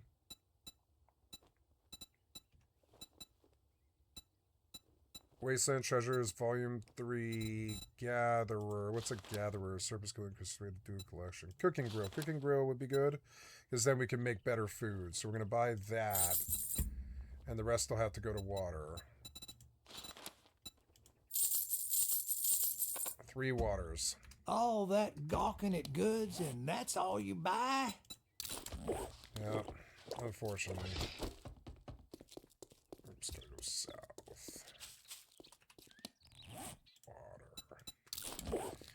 Next, we go to the digging mission because it would be very good to get a bike going.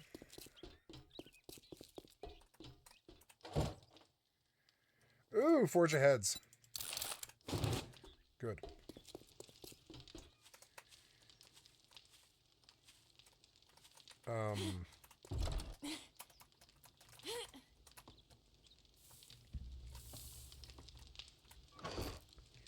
So,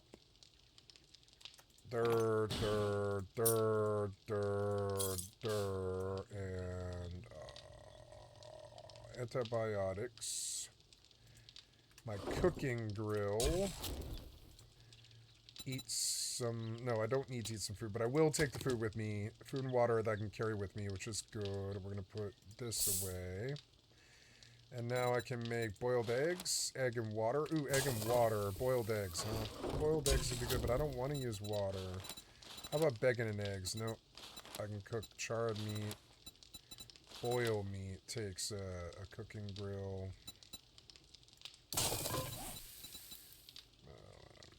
I don't know. Boiled egg. Bacon egg. I have charred meat and boiled eggs, which takes egg and water. I will need more water.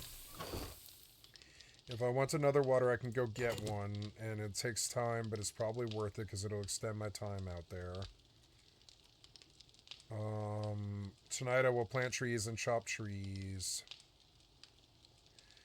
It's dumb not to bring honey with me. Oh, I have honey with me. Yeah, honey's good. And it's still raining. We got some of the water and food problem dealt with, which is good. Gotta go grab water very quickly. We're nice and down to wait.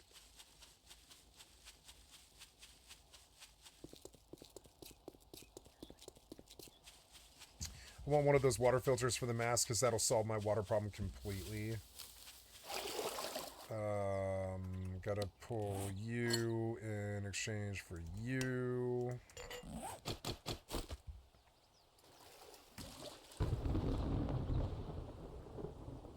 Very good. Gonna go make sure there's rounds in the mag. Do I have bullets? No. Oh, yes I do. I have my bullets. Yep. Getting cold. The rain is cold. It's like a blizzardy snowstorm. It appears that maybe I might not be able to... Or I guess the torch did prevent me from getting too cold, which is good. But I am getting wet, which is not good. This is a heavy rain.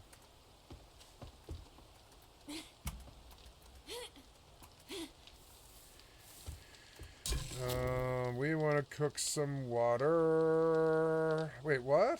How did this water become purified? Okay, I don't know. I guess I don't know. Oh no, it didn't. There we go. So I want you to make water.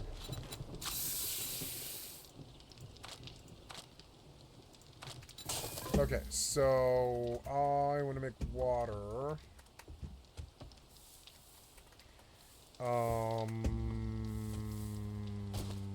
I want to look into something else right here. So I don't want 7 days locking me out. I'll play it in offline mode on Steam before I'll let this lock me out. I don't want this locking me out. I would prefer to be able to have 76 running in the background. Oops, gotta get to Noctis. So I want to log this game. I'm gonna log this game. Yep. Quit. I want this running in the background permanently. I want it in the rotation permanently, and it'll be my Rust replacement.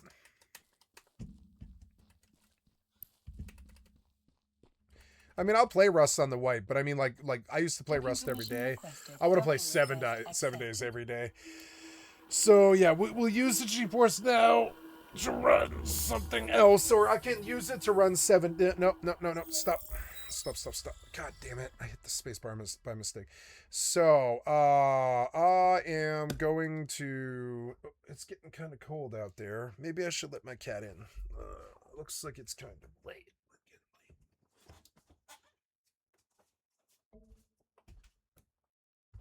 Hey, sissy, you will come inside? Suffering. Nope. Sissy. Yeah. Come on inside. It's kind of cold. No? You don't want to come inside? Yes or no? In or out? Yeah, come inside, kitty. It's cold. It's cold out here. You should probably come in. Good kitty.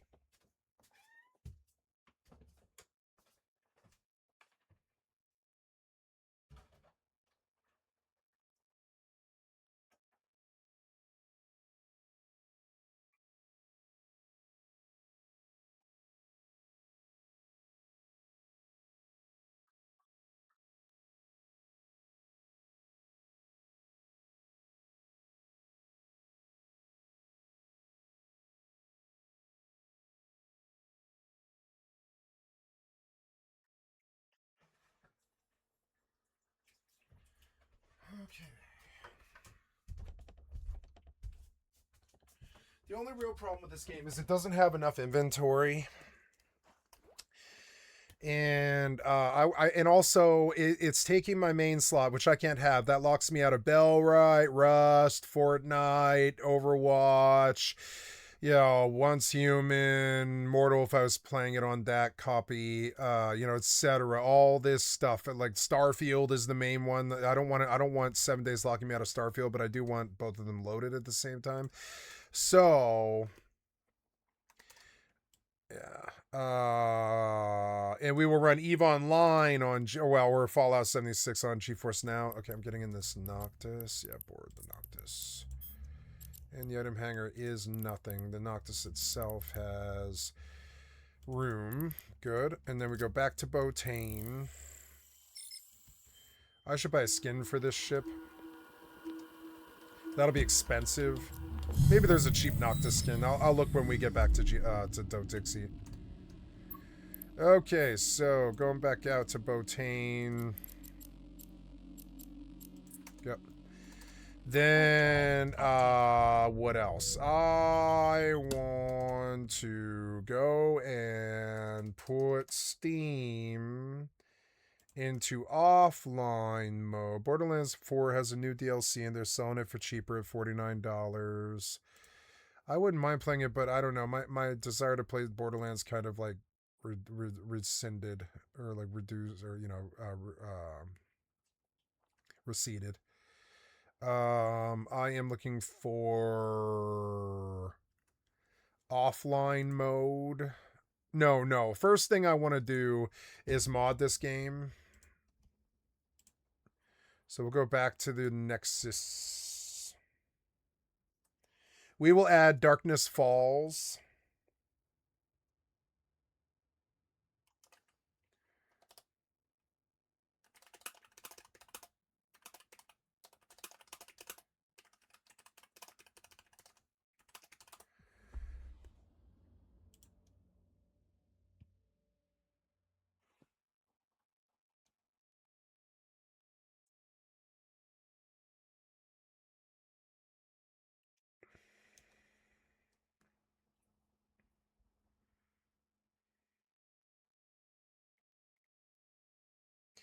No. These other mods, Rebirth and DF, are both active. They're destroying the hell out of Rebirth. Darkness Falls. Rebirth, I think, is the one that I looked at.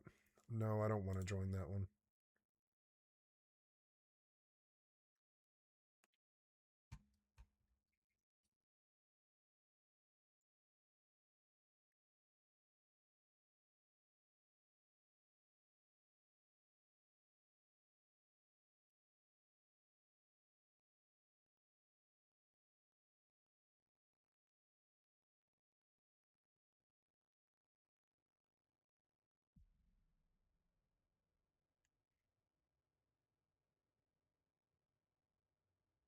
No, these mods they're always gonna break, but the inventory mod won't break, and so we'll play normal 7 days to die, but the inventory mod won't break. We need to go to the Nexus now. Okay, Nexus for 7 days to die. Nexus 7 days to die. Okay, we're looking at all the mods, trending mods, but no, we're looking for popular. SMX the user interface from 2 months ago. In-game HUD and with the more horror-like experience, according to my opinion, is HUD Plus. Been around since Alpha 18. Compact bottom left HUD display. Very good. Accurate compass for crafting slot from 30th of June of 2020. 2 months ago. It's uploaded. Is the all-in-one gun pack. But we want to go to the mods. We want to just say all mods. We want to sort by unique downloads. B-dubs vehicles. This is patched. SMX, AJF, HUD Plus. OCD, stop fuel waste. Automatically stop burning fuel when production and melting is finished. More skill points per level. Skill injector from Eve. Craft from container. Ooh, craft from containers might be good. PhD, bigger backpack and secure storage chest. That's the one. Those are the ones that I want. The oh yeah, quick stack left out. Enables to quickly deposit from their into anybody without the need to open them. Enables to quickly stock items to 30k stacks. Firearms expansions. So there's a couple here. So how do you install it?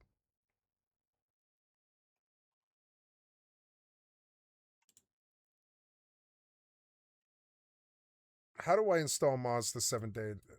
How do I install mods to 7 days to die? I forgot.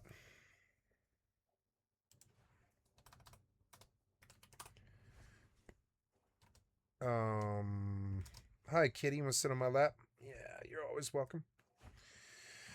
Okay, we're going to the Steam folder. In the meantime, we are at shopping and I want to move. Yeah.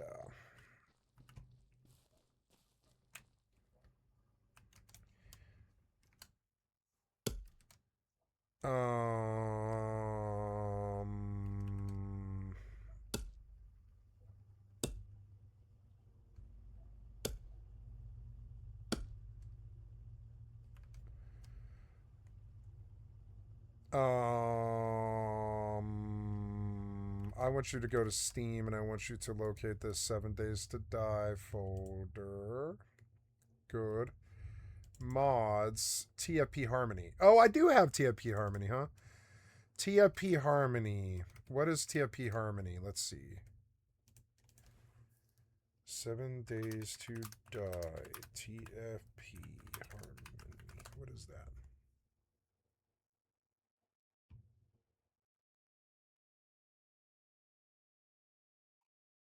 Oops.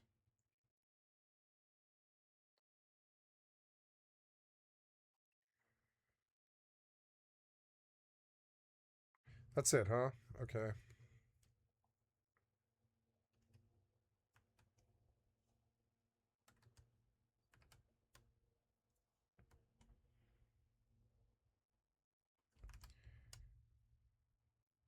TFP Harmony. I don't know if it's working. I don't think it is, or would have.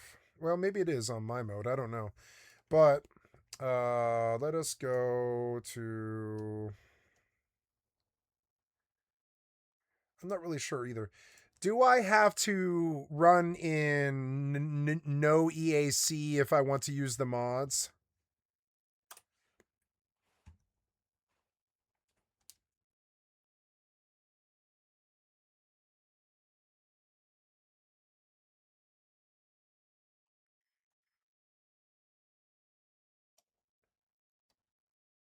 Okay, if you're referring to something like Darkness Falls with TFT Harmony. So if I go, TFT Harmony was the all-in-all one.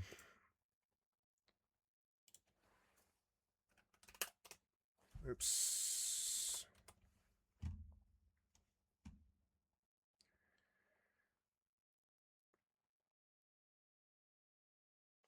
Oh, it's a vanilla folder. Okay, so no, I have no mods. It wasn't TFT Harmony that I had.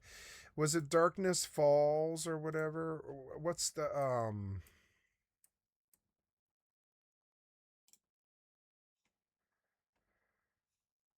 craft from containers? So we will do a lot of good mods here. So maybe I do want to run Nexus, I suppose. No, what's that? The Nexus mod manager? I don't know. I don't really want to do that now.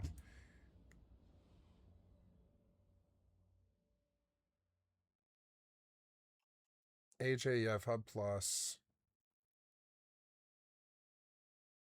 Compact bottom with better information. No, one of these mods, it is like Darkness Falls, I think. Chords, faster crafting, so you have faster crafting, hit bar, help bar, I wonder how much energy the opponent has left. Yep, hit bar, help bar, alpha, 100 slots, backpack, HDHQ overhaul.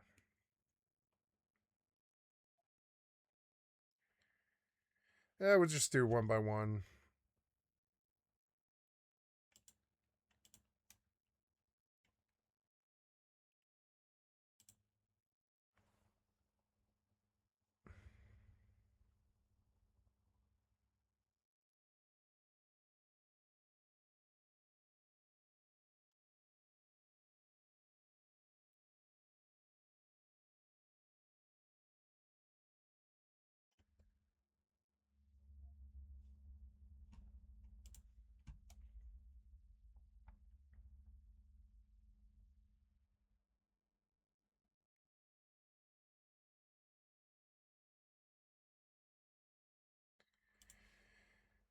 Does the Darkness Falls mod give me help bars on the zombies?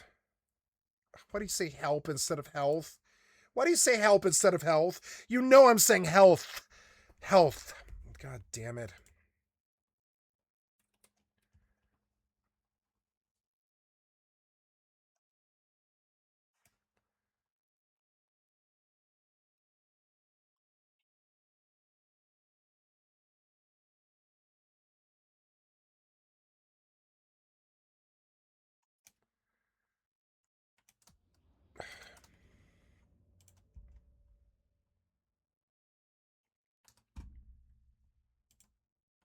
Okay, so is Darkness Falls on this?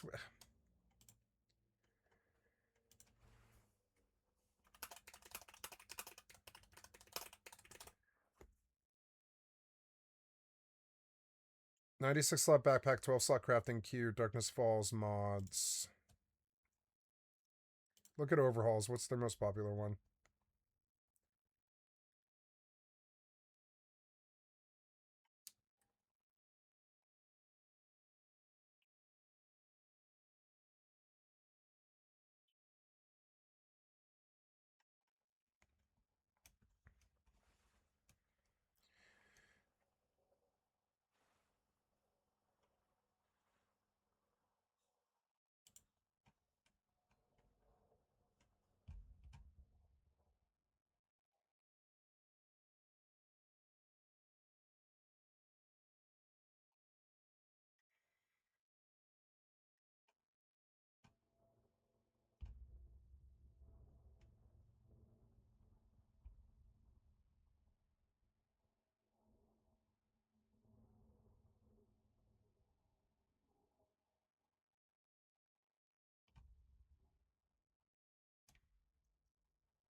I don't think I want to do an overhaul mod. I think it's going to break the game. I think I want to do very particular mods for quality of life. I've learned this scene. I know this scene very well. Why did you take me off the Nexus? Take me back to the Nexus. There we go. So good. So B-Dubs vehicles, HUD Plus. HUD Plus is going to be the first one.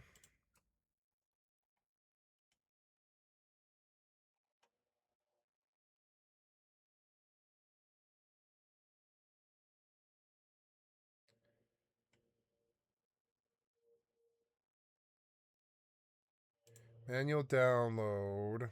Slow download. Log me in.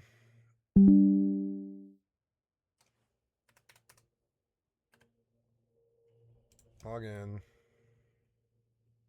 Slow download.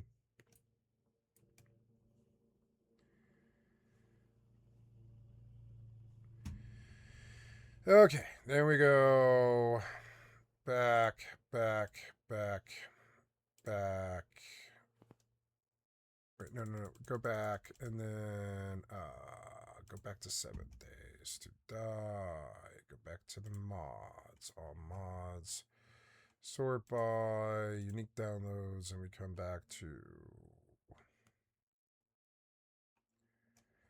automatically stop fuel when queues are done. That one would be nice.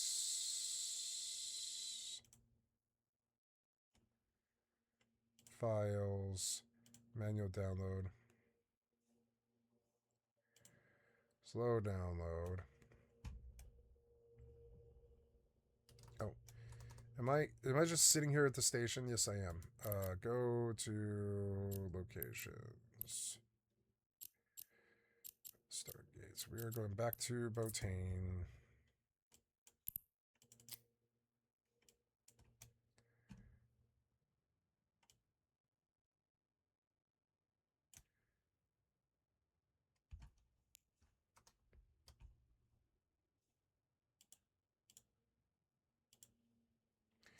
Stop fuel waste. More skill points per level. Craft from containers.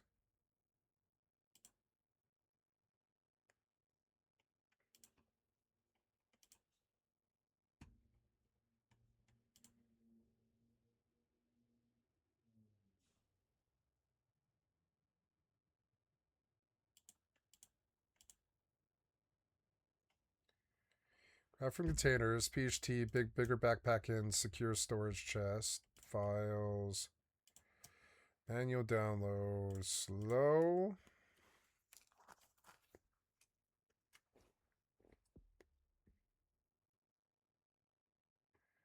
Okay, good. And then go back out. Quick stack.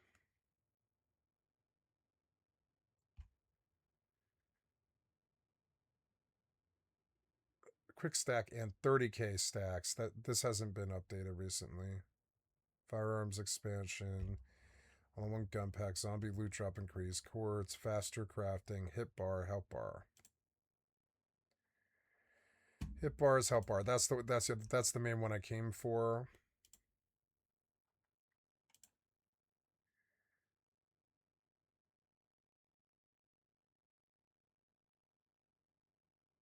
Okay, good. All right. Then go back. Hit bar, help bar, 160 slot backpack, which is probably better than what I'm doing, but I mean, I don't know. I don't really care. Now this one, yeah, this one. Oh wait.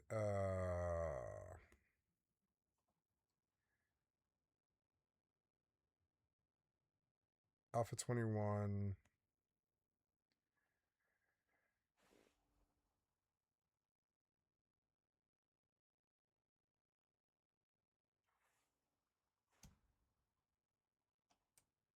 Yes, an 80 HQ overhaul. Beautiful. So do this, files, lighting.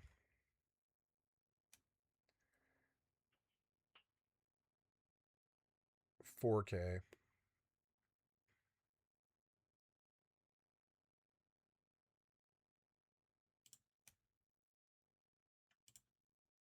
Okay, and that's all of them, I think, but we'll go back.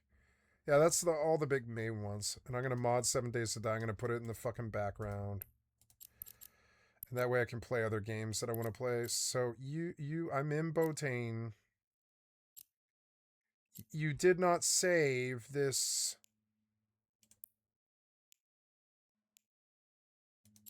Oh, I'm not in Botane. Where am I? Okay. Thought I went to Botane. No? Okay, whatever.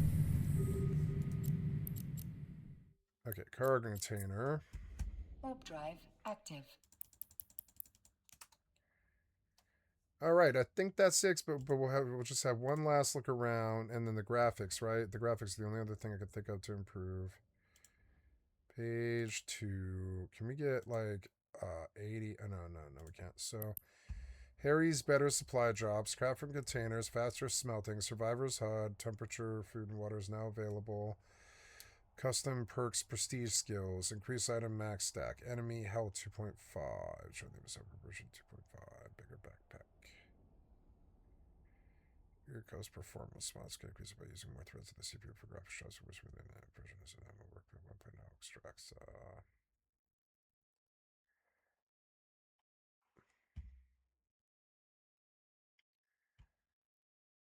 The Wasteland, perk mastery, and now we get down to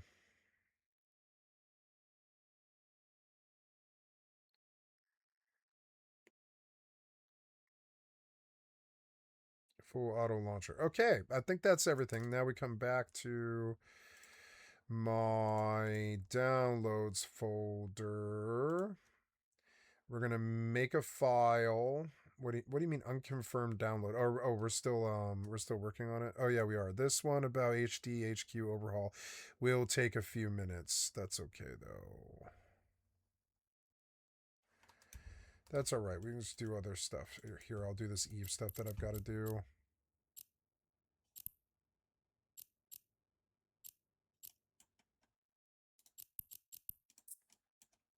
Warp drive active. Yeah, and then maybe I run EVE Online on GeForce Now. And 7 days in the background. Or no, I guess I run EVE and 7 days and Mortal on my drive, which is a big load. We'll see if it can handle it. I might even drop all the graphics and everything.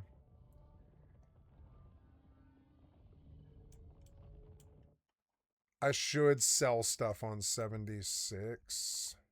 I'm going to go do that now.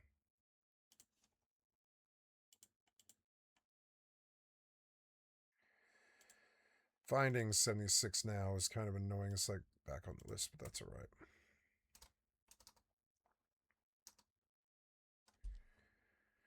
I'm going to move since I've chopped up this tree.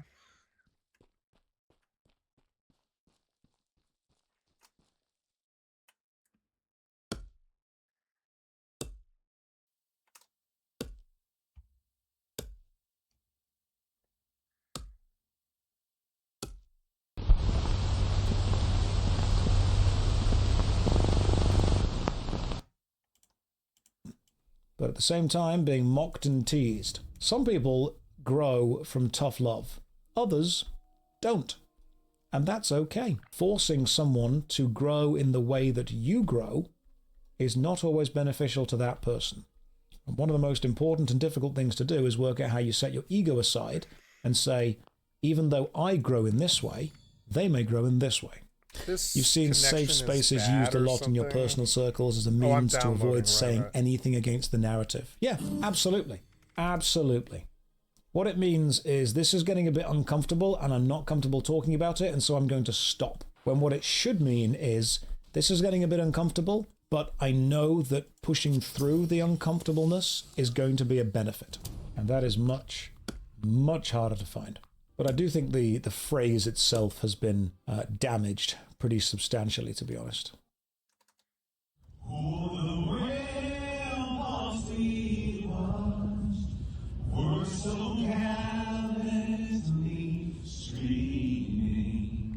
Screaming.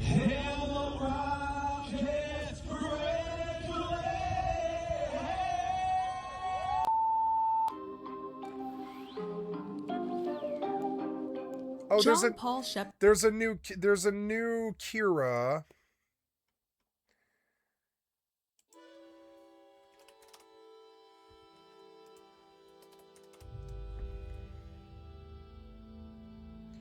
The judge just handed Subnautica back to the developer. We watched that one. The Ashes of Creation lawsuit just got crazy. Okay, what's up, friendos? Welcome back. Ashes of Creation lawsuit time. I know you've not seen me for a while, and there's reasons for that we'll go into in another video. But basically, we're going to talk about what's going on with the Ashes lawsuit right now. Or lawsuits, I guess, is more accurate. And I can't use every one of these videos to give you, like, the context that you need to understand. If you're jumping in, you know, this is the first video about it. Because it would just make the videos too long, but I'll try to give you a little bit of context as we go, and then after the hearing on the 2nd, I might make a broader overview video of what's going on. But go watch the other videos if you haven't, in order, and it'll all make sense to you. What we've been waiting on right now is trying to figure out who's winning the initial battle for jurisdiction, venue, and immediate relief from the court. So basically, TFE and the board, their best case scenario, like their wet dream when they wake up in the middle of the night, is never to have met Stephen, obviously.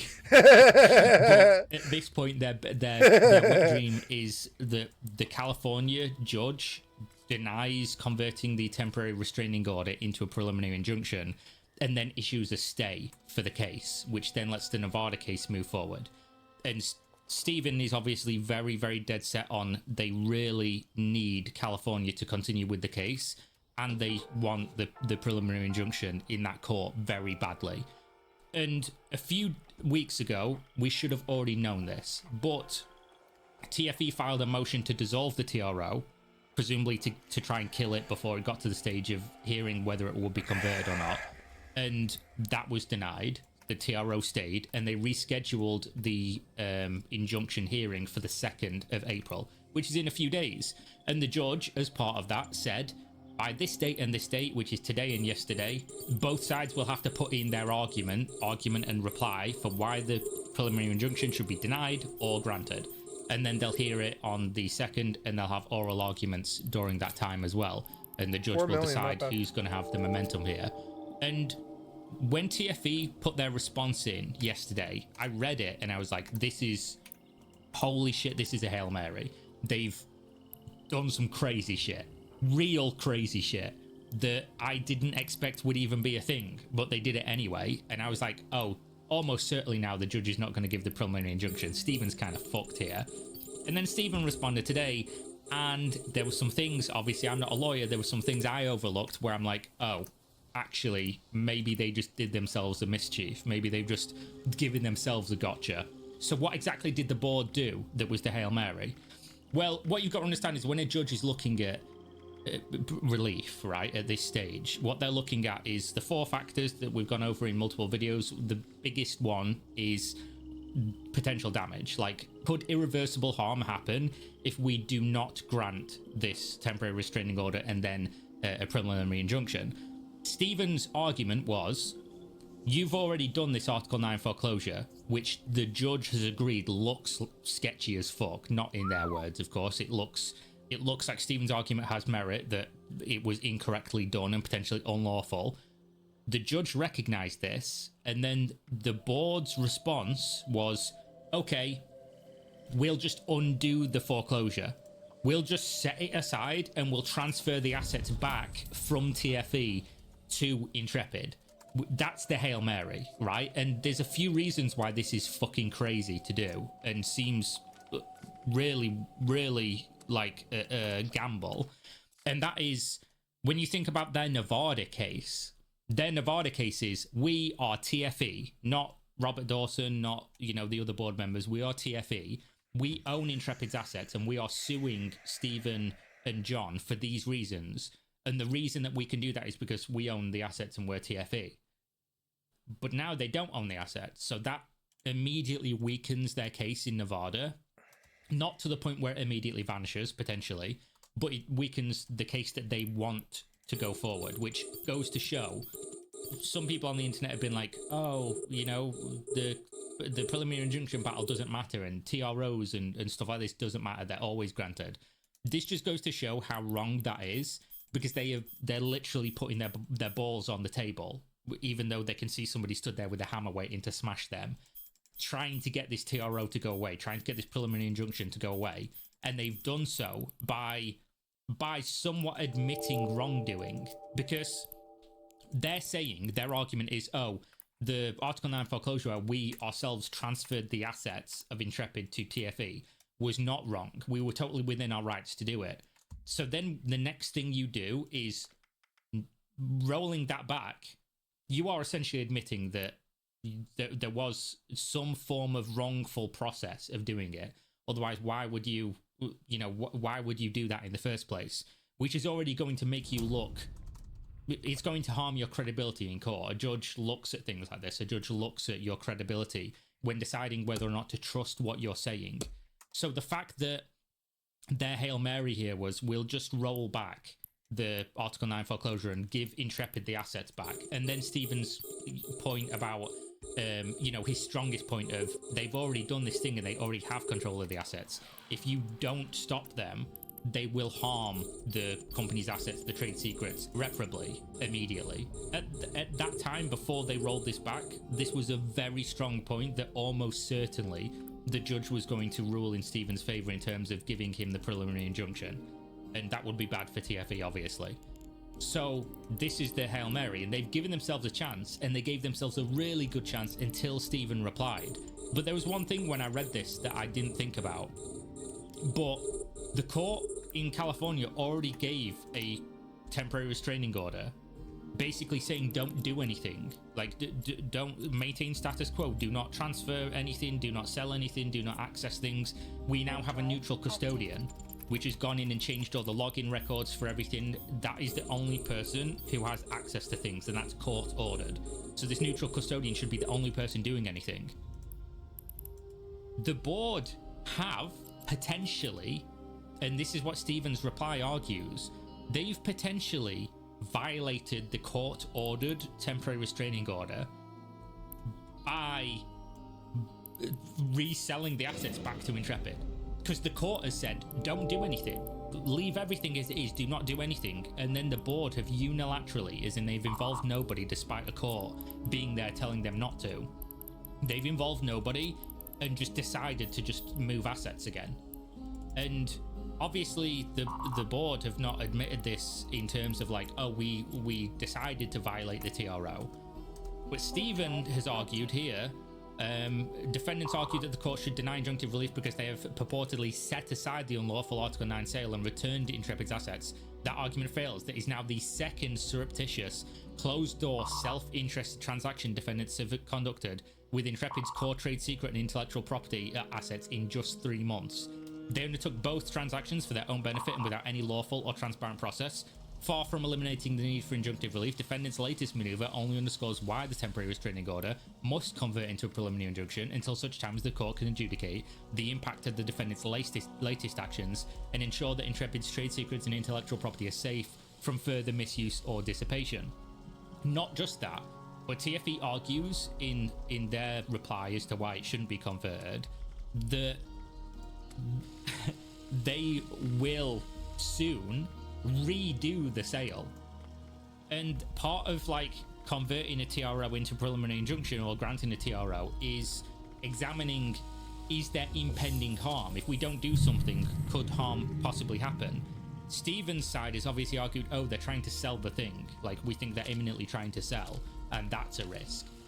But then in doing this and reselling the assets back to Intrepid and saying within here that they're going to redo the foreclosure and do a public sale, they are admitting, like in a legal filing, that the harm is still imminently present. As you can see here, with the collateral returned, TFE can now lawfully conduct a public disposition of the collateral pursuant to the section 96110C of the California Commercial Code, as admitted by Sharif.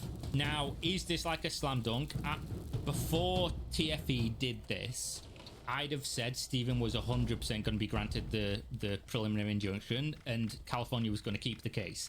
After TFE did this, before Stephen replied, I was like, the PI is probably dead. Like, the PI is probably not going to be granted, and potentially the case is going to be heard in Nevada and California's going to issue a stay. After this reply and seeing the argument against it, I think it's actually most likely the judge probably issues some form of preliminary injunction that's narrow. It's not like a broad, everything is frozen, you can't do X, Y, and Z. But they're probably going to continue using the neutral custodian, and they're probably going to say you can't sell anything, you can't transfer anything, and California is going to hold on to the case and move forward to then start trying to determine who owns what and why, and start actually looking at the evidence of what happened internally at the company, which is realistically what I want to see. I want to see the dirty laundry. I want to see who said what and when, who did what and how did they do it, who's at fault for how much. As we're assigning blame here, I want to be able to point to each individual and say this person did this, and we have it from a court, right? We can see the documents ourselves and we can make that determination. But you can see here, like, this is pretty compelling stuff. And again, I thought TFE's plan here was pretty compelling until I saw this. In their opposition, defendants conspicuously abandoned any argument the Article 9 foreclosure sale was lawful, effectively conceding that plaintiff is likely to succeed on his Article 9 and trade secret claims. Rather than defend the legality of their conduct, defendants instead violated this court's TRO in a last-ditch effort to avert the almost certain issuance of a preliminary injunction. That's how I read it as well. Before having read this document, that's exactly what I thought was going to happen. And honestly, TFE's move seems like a bit of a fucking galaxy brain, up until you realize that they're going to argue that they didn't violate the TRO. But the TRO is pretty clear from when it was issued, and Stephen's side is going to argue that they did so, and it could even constitute contempt because it's a court order. Don't do anything. And then they've just gone, fuck it, and done it anyway. I don't think that will be the case, but I do think this is a pattern. This is a pattern of, we're just going to do with these assets what we want, when we want, and they're not taking into account what the court has ordered. So whether or not it's considered by the court to be contempt is unlikely, but it is going to be considered by the judge that this shows a pattern of behavior of them just doing with this stuff at will, 50 mil, regardless of circumstance, what they want to do. And credibility in a civil case, in the judge's eyes, is a very big deal, especially when you're asking them to trust you. Your argument as TFE is, trust us.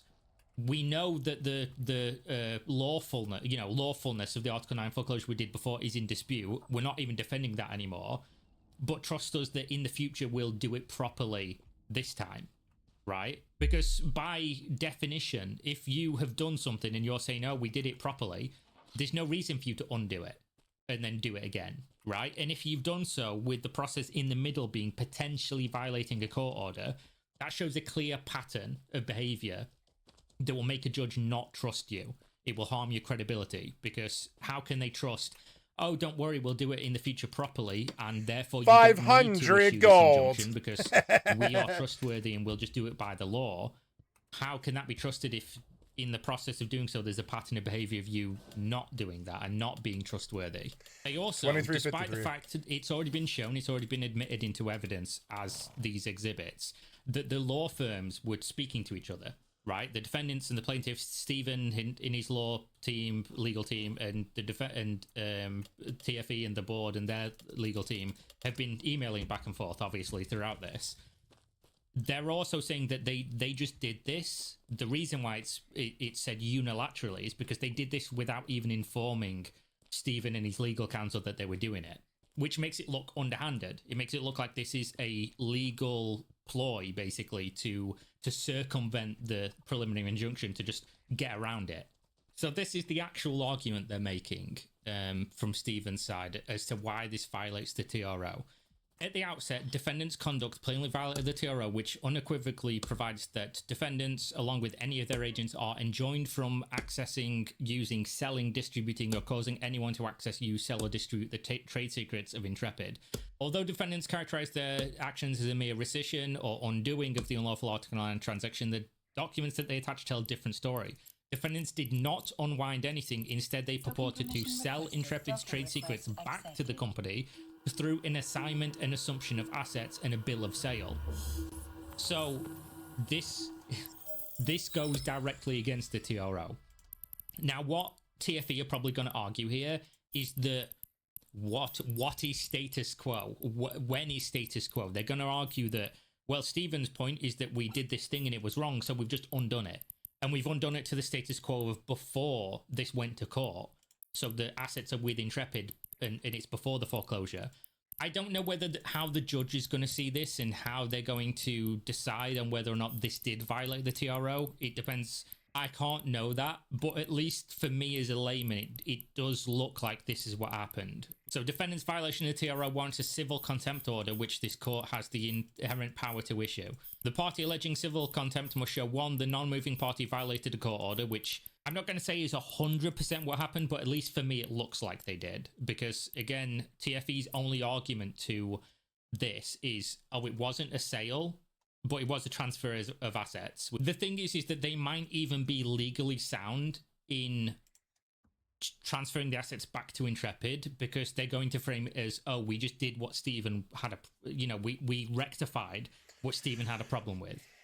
But the problem is when a court orders something and then you decide outside of asking the court or running it by the opposition, you just unilaterally decide you're going to do something that is even potentially against a court order, knowing that the court is involved is going to make the court look very, very negatively upon what you're doing. Courts don't like this. They don't like self-help, especially when there's a court order in place. The reason why this likely won't result in contempt, and obviously Stephen's side are going to push for this, because why would they not? They're just going to try and hammer home the point that this was an incorrect thing to do and that they should be, punished for this. The reason it's probably not going to be is because there's no harm. It's not like they transferred it to somebody else, a third party. That would get them fucked. Because there's no harm, it's just most likely that the judge uses this as context to be like, you shouldn't be doing this, and also harm their credibility, which means if they're in a position, like how you have to look at this in a way when we don't have other things to look at, is what you're doing legally, what that makes you look like. This isn't a position of strength to be doing this, to be saying, oh no, we did the foreclosure properly, trust us, bro, but then we're going to undo it for no reason in the face of a court order, potentially seeing us have problems due to that. This makes it look like they can't defend the foreclosure, which already makes them look like they did something wrong. And the court has already admitted this. This is not my opinion. The court has said it looks like this, and that's why they issued the TRO. And then going outside of the court to do something you shouldn't be doing, whether or not you can argue that it was lawful and you didn't breach the TRO, is mostly irrelevant. If you're willing to harm your credibility in the case that is now most likely to move forward, this means that you, 1, think this is super important, that you squash the PI as quickly as possible, and 2, you're willing to risk your credibility in the rest of the court case that could go on for years in order to do so, which doesn't make you look good, right? It's not going to make you look good in the court's eyes. The fact that they're willing to do something like this makes it more likely that the court will give preliminary injunction and give injunctive relief to Stephen's side, because it looks like these guys are loose cannons and they're just doing willy-nilly with the stuff that Stephen's side is arguing they're going to do something with it that could damage it potentially forever. So again, this goes back to when people were saying, oh, TRO's preliminary injunction's not that big of a deal. They're willing to harm their long-term credibility in the judge's eyes and get rid of this PI and stop it existing. That's how important this is at this stage. So in a true definition of the term Hail Mary, this could work, right? The judge could look at this and go, yeah, they've done X, Y, and Z, and they did this in the past, and they've done it again, and it might even violate the TRO. But the assets are now with Intrepid, and there's no immediate risk. That might happen. And if that happens, potentially there is no PI granted. Potentially I don't think they'll dissolve the neutral custodian. I think that will be maintained because the wording if you look at the wording of this court order, it doesn't say until the TRO dissolves, which is very important because everything in law is wording. And why this is important is that the TRO could dissolve and the neutral custodian doesn't. It says until such further order of this court. It might seem like a silly little thing, but this means that even when the TRO goes away, the judge has put this wording in there specifically to make sure that even if they decide that the TRO is no longer needed or the preliminary injunction isn't given, that the neutral custodian maintains. So nobody can do anything without going through this custodian, even after that fact. I just wanted to throw this in there just to cut a long story short about which argument is strong and which each side's arguing. But basically, from the TFE/board position, they're basically saying there's no need for an injunction because we've undone the foreclosure and therefore there's no immediate harm. The assets are back where they should have been and everything's protected. Excuse me just a because second. of the factors they look at. Hello? Yes, I'll be right there. I'm sorry, guys. I got a minor emergency. I got to step away. I'll be right back.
Oh good, I'm muted. I'm sorry about that, guys.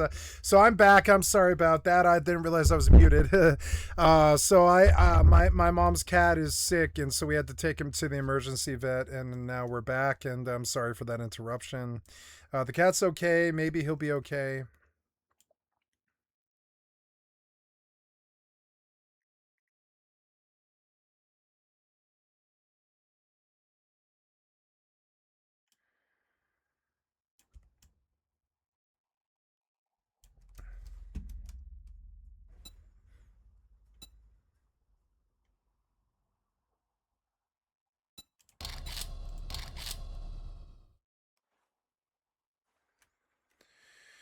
I don't want blood moons, honestly. I don't really see how they, like, I don't want to worry about that being popped on me.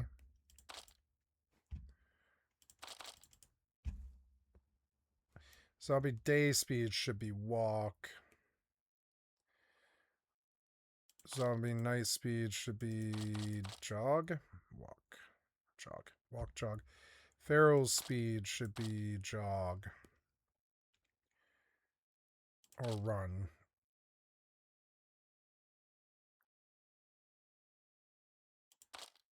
Jog. Walk, jog, run.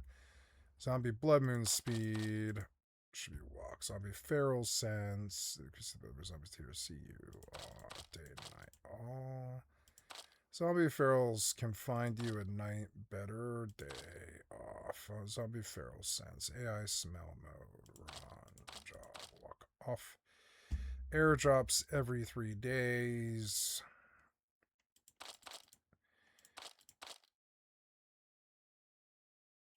No, I want one every day. Mark airdrops on. Biome progression on.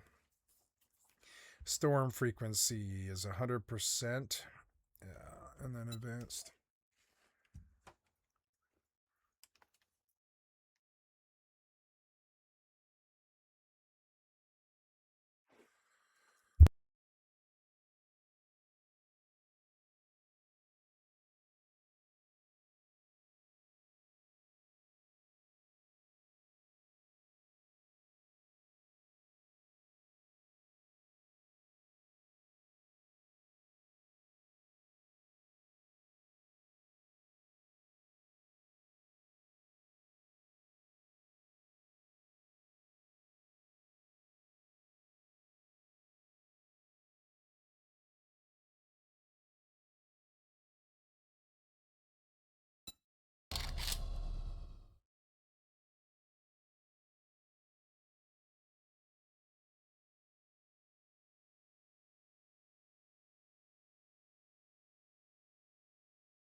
I'm sorry, guys. I tried on mute, but the piece of shit fucking microphone, like the piece of shit developers, had its own plan. Sorry about that, guys. So there we go. Or I guess I was muted. Yeah, I was muted. But anyways, I'm back. I'm sorry about that. I had to make a phone call.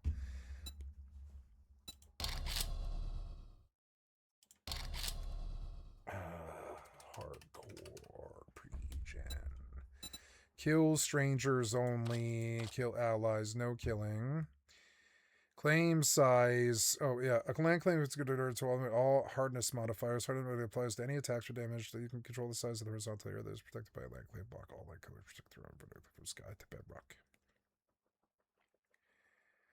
7x7 square area from sky to bedrock. 7x7. This one's 41.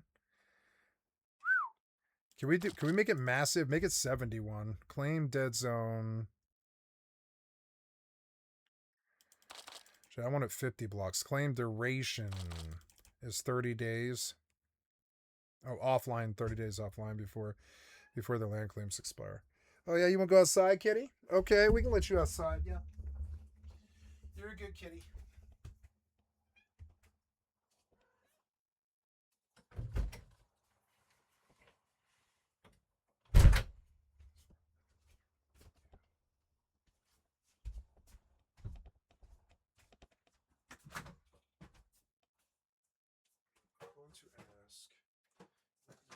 Jug of cider, but like all this stuff is.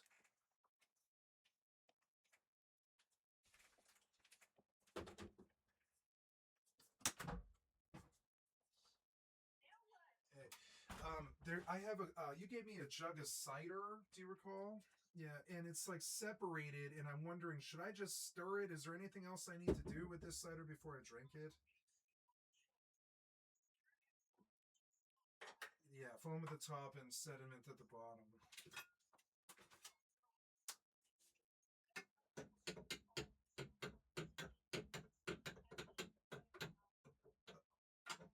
Okay, so but is it ready to drink is what I'm asking. Okay, I didn't know if I needed to do something else.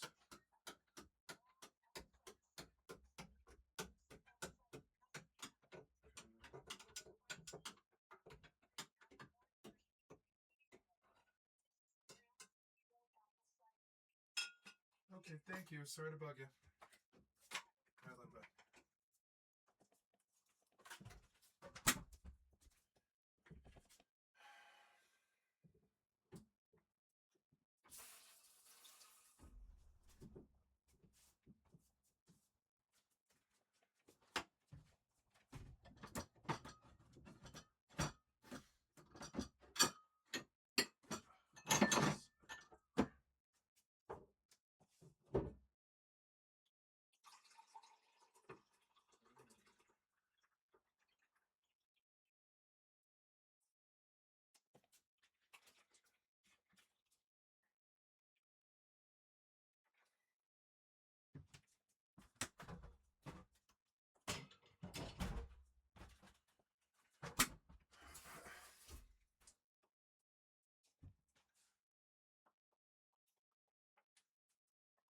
Cider's good.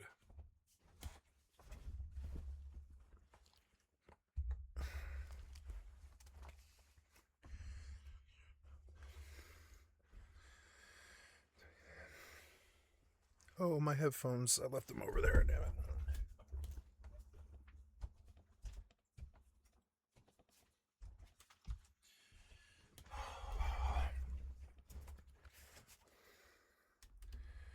Could be very careful about these settings. But I think I've got everything I want for a working 7 days client that I'm going to leave in the background forever. I can even play other games like 76 if I want. I'm sick of the developers telling me what to do. And the piece of shit politicians and the fucking problems.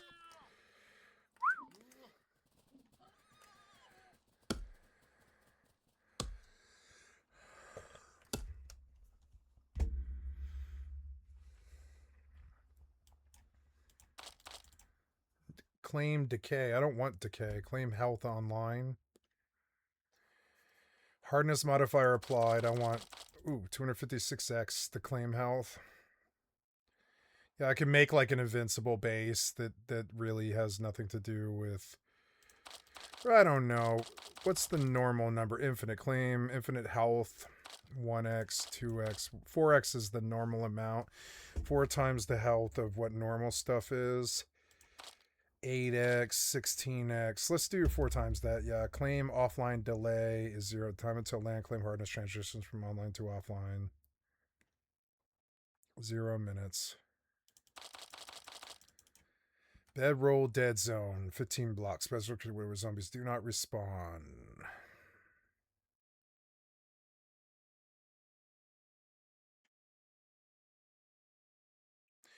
Okay, so bedrolls are important because they're like a no spawn zone. I didn't know that. Within 30 blocks, bedroll duration should be 60 days or just, well, 60 days.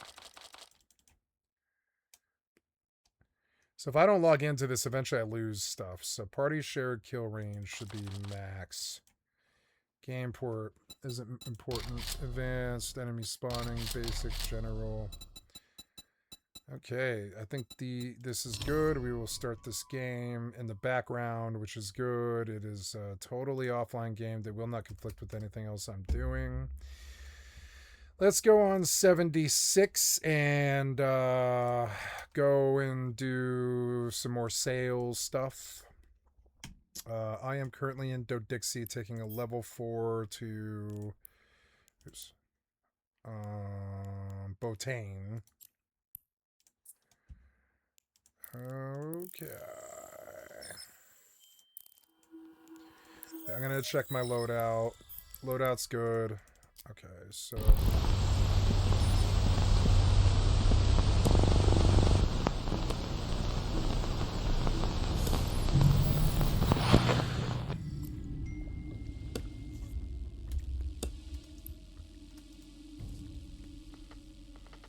Cider is amazing.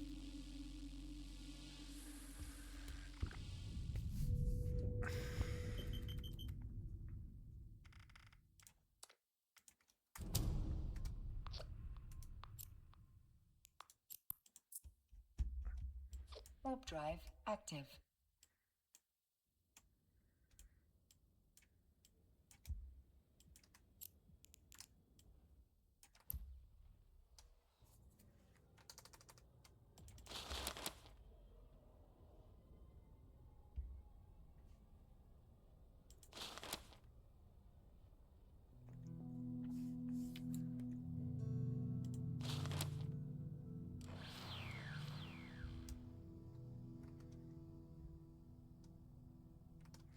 Wait, I think I missed out on some settings here.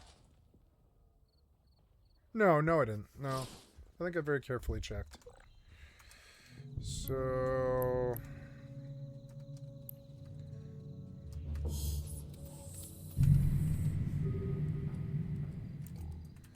I didn't know there was radberries right there. There's a fuck ton of radberries. I had no idea. Radberries are kind of rare, sort of. Sort of. They're a ditchweed, but they're... At some point, I kind of became like a 76 historian. It's weird. I know all about radberries, apparently.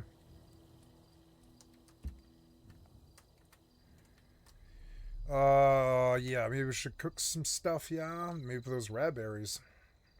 I don't have any water, and I think that's part of it, so I'll go and gather some boiled water, fortune teller, arm wrestling machine, and perfume. Okay, are we loaded? Yes. Spawn in random location. Yes.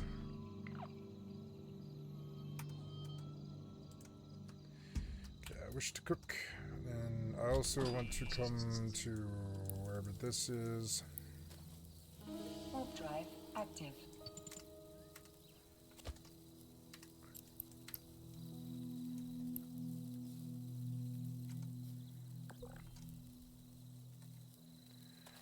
Oh yeah, that's definitely not doing so well. Oh, it loaded. It just took a minute.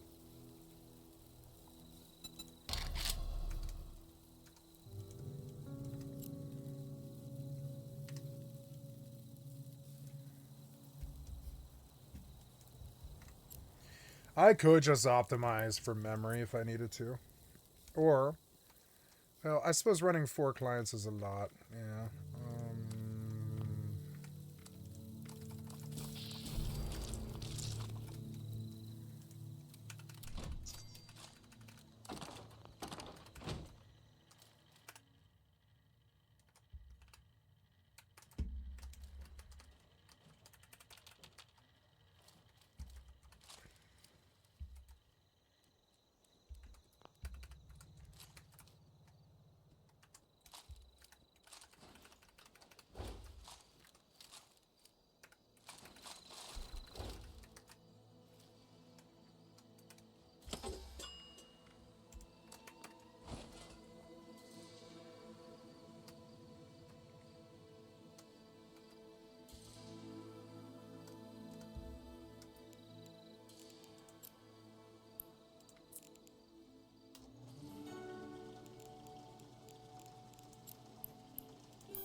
Did I DC?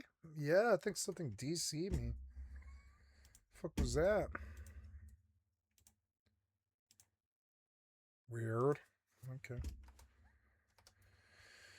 Interact should be F. Confirm. Run should be left shift. Crouch should be control. Scope. Scope zoom in. Mouse wheel. Scope zoom in out. Draw tool belt item. I don't want that. Swap camera side. Scope zoom. Oh, you can switch shoulders? Oh, I didn't know that. Ah. Oh, okay, okay. Swap item is mouse button for quick select between the last 2 equipped items. No, that should be T. Confirm. I don't need this button in this game. So jump, toggle crouch. Toggle crouch should be good on, I don't know, right shift or something. Or no, I don't know, right control.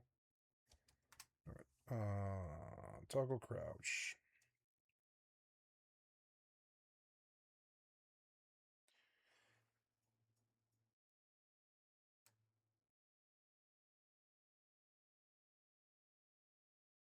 I don't know. Toggle crouch. I guess we could put like that key.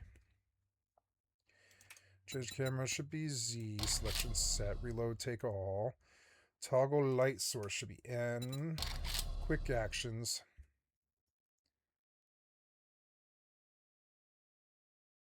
Oh, there. That should be on B. Characters should be... And this is never going to disconnect me either, which is cool. So, what are we doing? Oh, I did not repair these drones. And I'm going to have to go do that. Warp drive active.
Oh yeah, what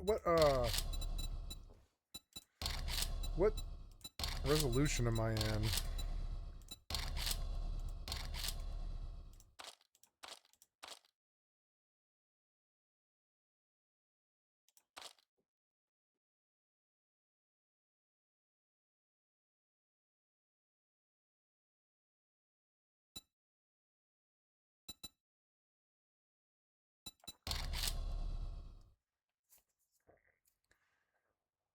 Sure. Docking request accepted.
Seven Days to Die's HDR is screwing up the rest of all my other games in desktop. What can I do?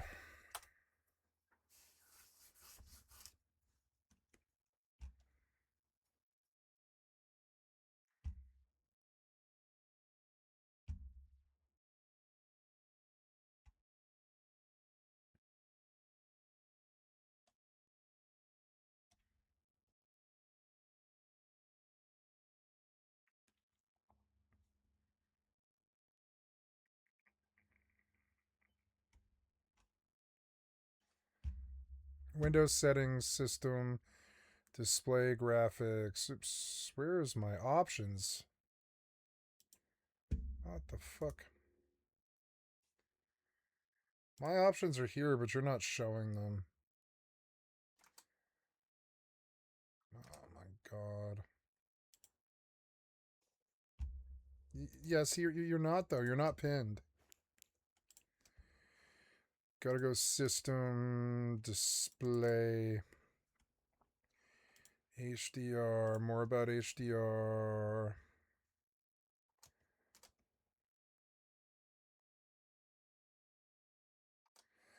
System, display, graphics.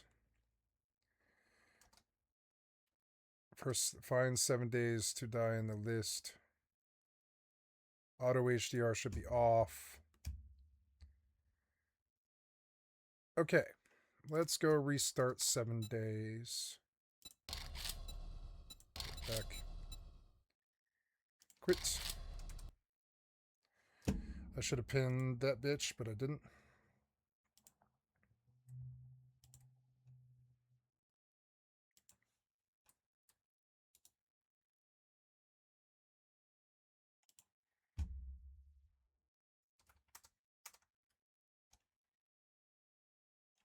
Win, control, shift, B. Oh, you screwed up.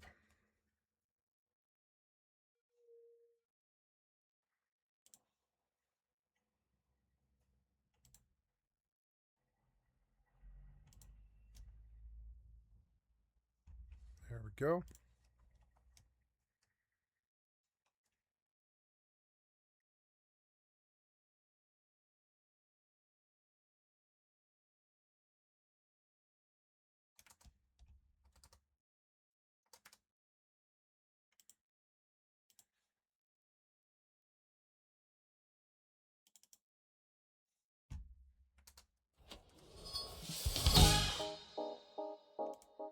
Maybe I need to buy 7 Days to Die off GOG. And I might too. Might do that next month. Let's go see. Is 7 Days to Die on Good Old Games? No, it's like on Steam. God damn it. So play offline. Click to continue. No HDR on this one, which is good. Let's continue. I want to make sure. All the stuff. Oh, here we go. Player block damage should really be up higher. And the AI block damage should be reduced. AI Blood Moon block damage should be reduced. Loot Abundance is probably okay at 100%. I don't know. I usually put this at 200% Loot Abundance, loot respawn time.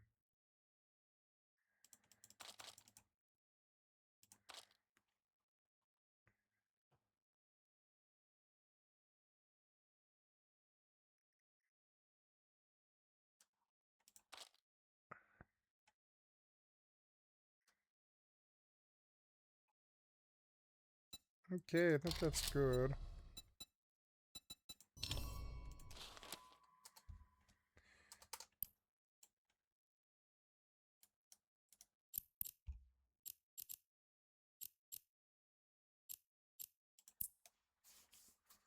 Warp drive active.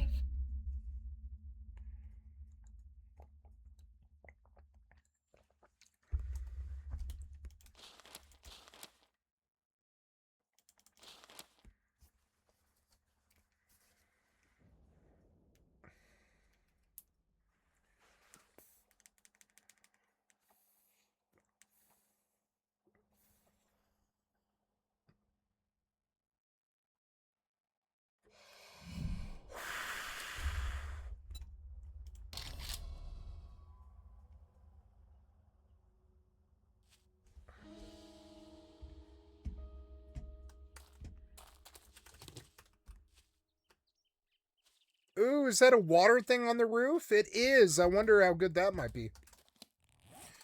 Where the hell am I? I must well live at this place until I figure out where the thing is. The Duke left you a note to read. Okay. Okay, how is my inventory? It is not working correctly. So, what else did I do that was wrong? Let's bomb out. Exit. And we will go back and see what I missed. I was busy doing this. No, I did put this in the right place. I did.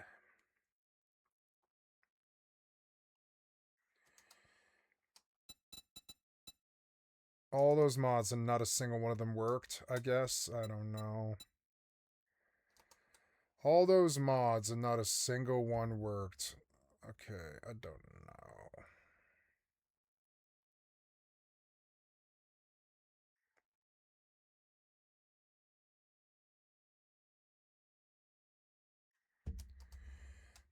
It appears that I can't mod this game anymore.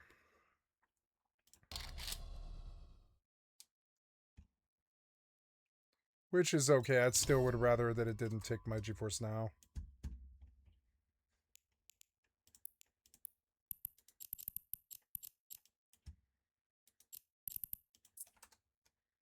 Warp drive active.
30 FPS. Not too good.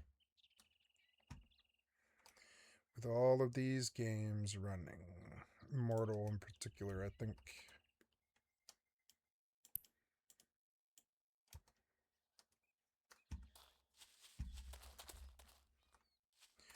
So it appears that I can't mod, and I can't truly run in the background without lagging really bad.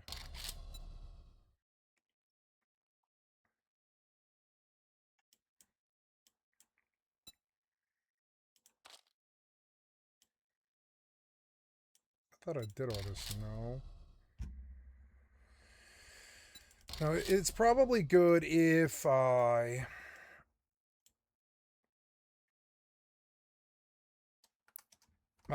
it's probably good if I just play on GeForce Now. It's like, I have a working copy now, which is good, and even has mods, but they're not working. And mods were why I was trying to do this. If I can't, then I will just run it in GeForce Now. That's okay. Fucking annoying, but I mean, what else am I doing? It's okay.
Oh, it's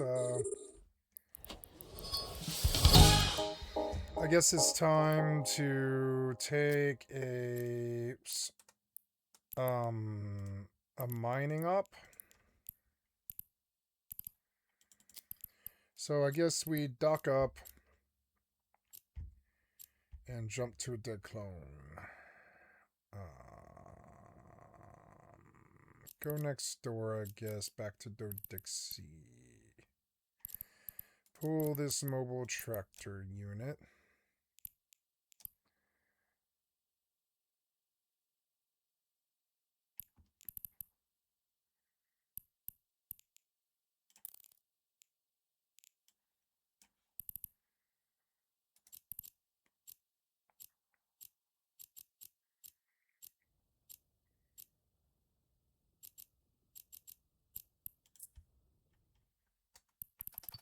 Warp drive active.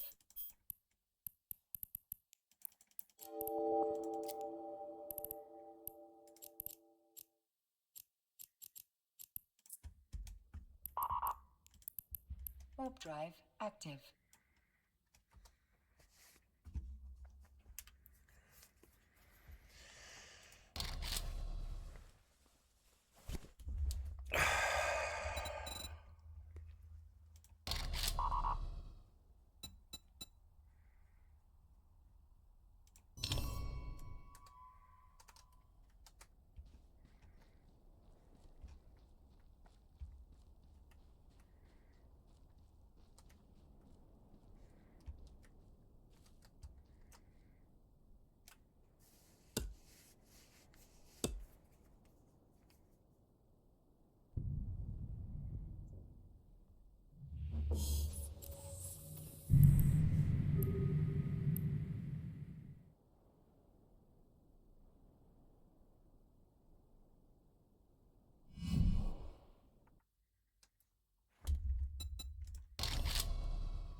What?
Warp drive active.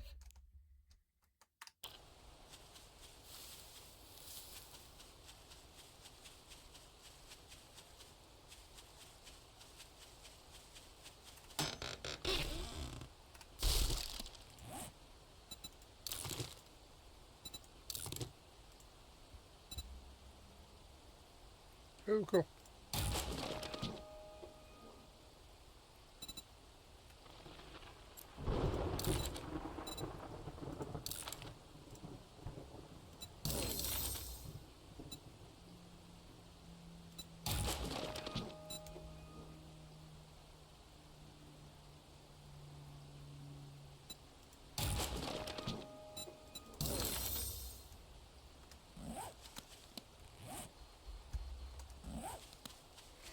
It's 8 p.m. I'm doing something kind of risky, but if I move fast, that should be all right. I lived, but I shouldn't have.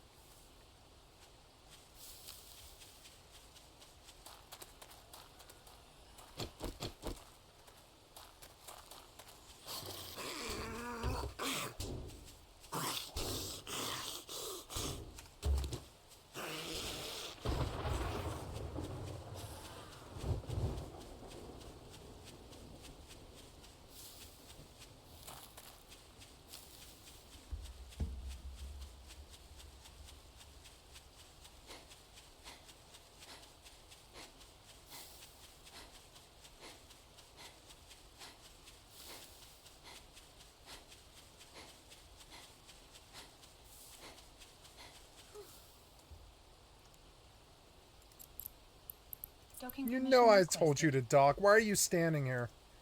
I don't ever teleport to station. I always dock. Accepted.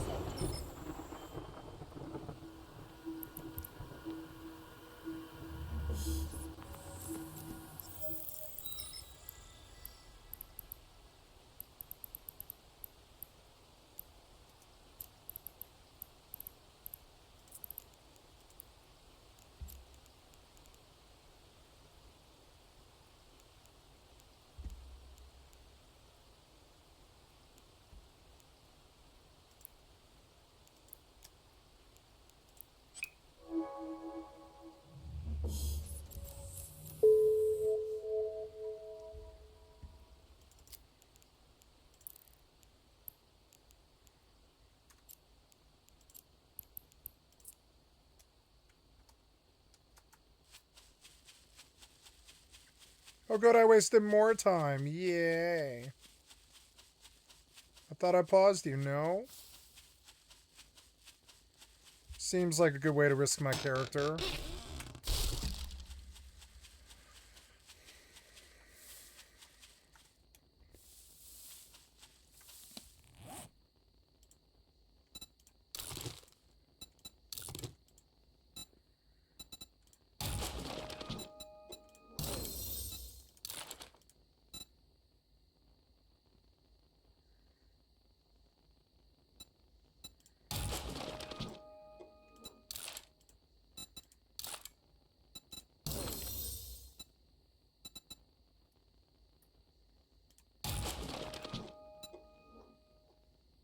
Ooh. Lucky looter.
Oh, cool. You can autopilot. Or, sorry, auto sprint. You can.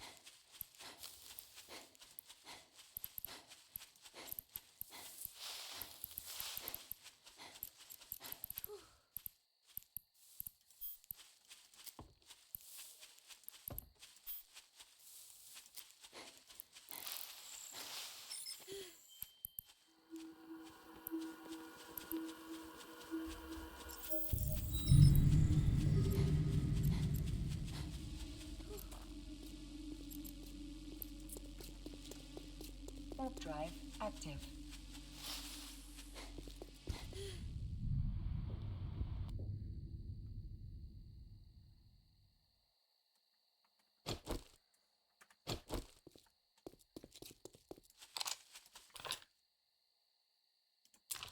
God damn it. I reloaded this thing 5 times. You're a lying piece of shit developer. You know I just reloaded this like 5 minutes ago.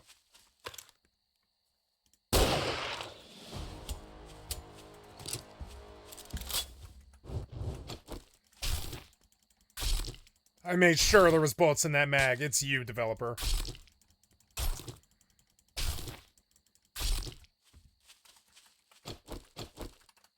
You make me look bad with your fucking incompetence. I go click because of the developer, not because of what I made sure there was a bullet in that mag. I was like, what if I don't have a bullet in this mag? I fucking reloaded it. I know I did. I was like, I went back and got the 5.56. So get off my lawn. Use the twilight hours to chop trees and, well, I should plant actually first and foremost. Oh, should drop all that stuff. Food and water is a thing. I didn't really get that much profit here. You're burning fuel. That's fun. Yay. At least there's water here. Some water and some food. And make some grilled... Ooh, I can make grilled meat now. Nice. Grilled meat. Oh, no, I guess I can't. No, I guess I can't. Unlock... Oh, food. Like 6, yeah, 1 out of 8. Charred meat. Cook. Oh, repair kits, which is good. I don't need them yet, but I will. And when these things break, I will be able to repair them. I will repair the pistol.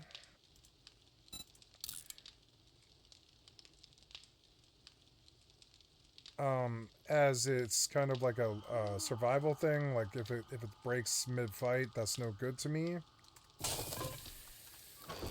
Alright, let's dump all this stuff.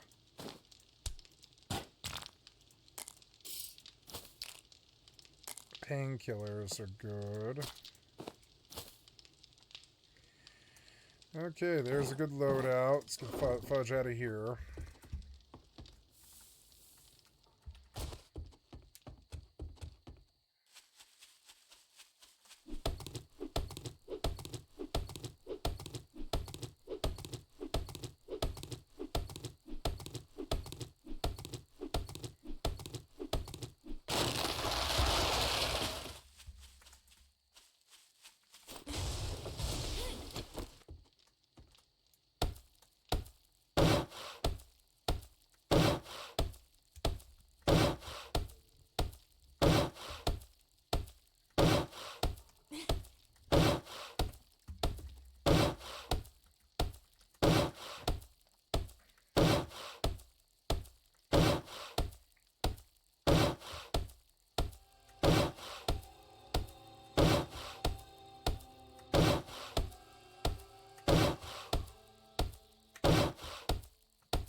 Ooh, mutated ice harvesting drone. Nice. I should look into those.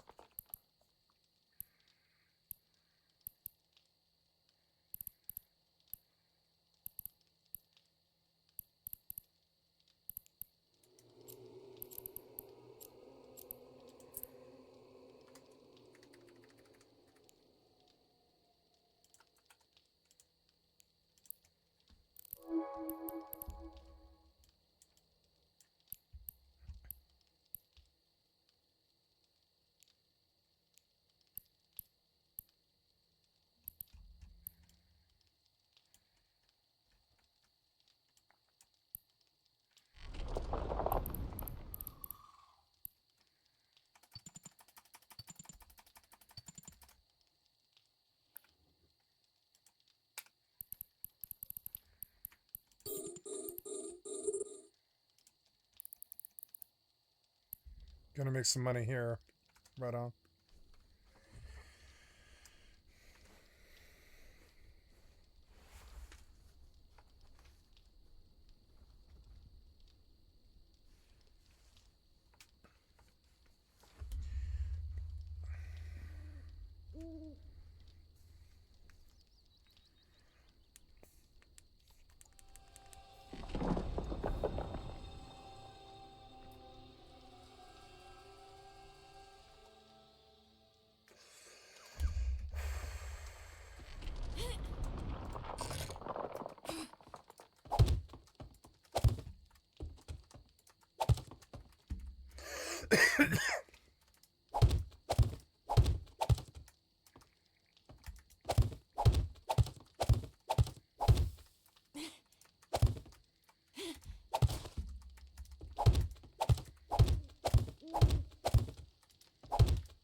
Immediate harm is one of the most important, and if there is no immediate harm, they're probably not going to give some kind of injunction. But Stephen's team responds to this by saying they didn't make this go away, they just look like they have done, and they're even planning to do the same thing again. So there's this thing called voluntary cessation doctrine, which is you can't avoid an injunction just by stopping your conduct temporarily if you are then free to start that conduct again. Which, you know, whether or not that's what TFE is doing, that's part of the argument that Stephen's making, because TFE's strongest argument that is most likely to succeed is that there's no immediate harm because the assets are back with Intrepid. Despite the fact that TFE does say they're going to continue and redo the sale, there's no date, and that's one of the things that the judge is going to want to know is there still risk that this sale is going to imminently happen? So the judge is going to look at those things and ask the question, is the harm over, as TFE says, or is the harm imminent, like Stephen says, and then make a determination based on that. And that will be what will grant or not grant the PI, as well as how broad or narrow the PI is. So the most likely outcome now is that the PI is granted narrowly. It will depend on what's argued on the second, and I would love to be there to hear this, because this shit's getting mega interesting, especially because people are pulling out like fucking Hail Mary plays. And this has gone back and forth in my brain, because before TFE did this, I would have 100% said Stephen was getting the PI. After TFE did this, it turned into like 90% he doesn't. And then after Stephen's response, it's probably 50-50, right? This is not clear cut in any way. Although I do think the court is probably going to favour Stephen's position more. Just because of the pattern of conduct of TFE in the board based on this. So yeah, we'll have to wait for the second to see, but this is mega fucking interesting to me. It probably isn't for a lot of you guys, but then again, if it isn't, why are you still watching this 30 minutes later? But there we go. Thanks for watching. I will make a video when the judge gives the decision on the second. And And until then, obviously you can go pay the hundreds of dollars I've already paid for all these legal documents if you want to go and follow along yourself, but I'll try to keep you up to date as and when things happen. There's been some stuff I've not covered, such as Stephen is trying to get opposition counsel, as in their lawyer, disqualified because apparently he had a conflict of interest, and they're arguing back and forth about that. But that's mostly irrelevant to me. I really don't care who represents who. I just want to see what happens with the preliminary injunction and know which court case is going to move forward. For me, I'd like to see the California case move forward because that's arguing the point I care the most about. Because everything in the Nevada case is probably going to come out in the California case, but not vice versa. So, yeah, there we go. Thanks for watching as always, and I'll see you on the next one. Hopefully you're having a good time, and yeah, peace. Eyes Wide Shut was Kubrick's final warning. The climax of the movie revolves around a ritualistic orgy for the rich and powerful. At the time, it was seen as a dream sequence out of line with reality.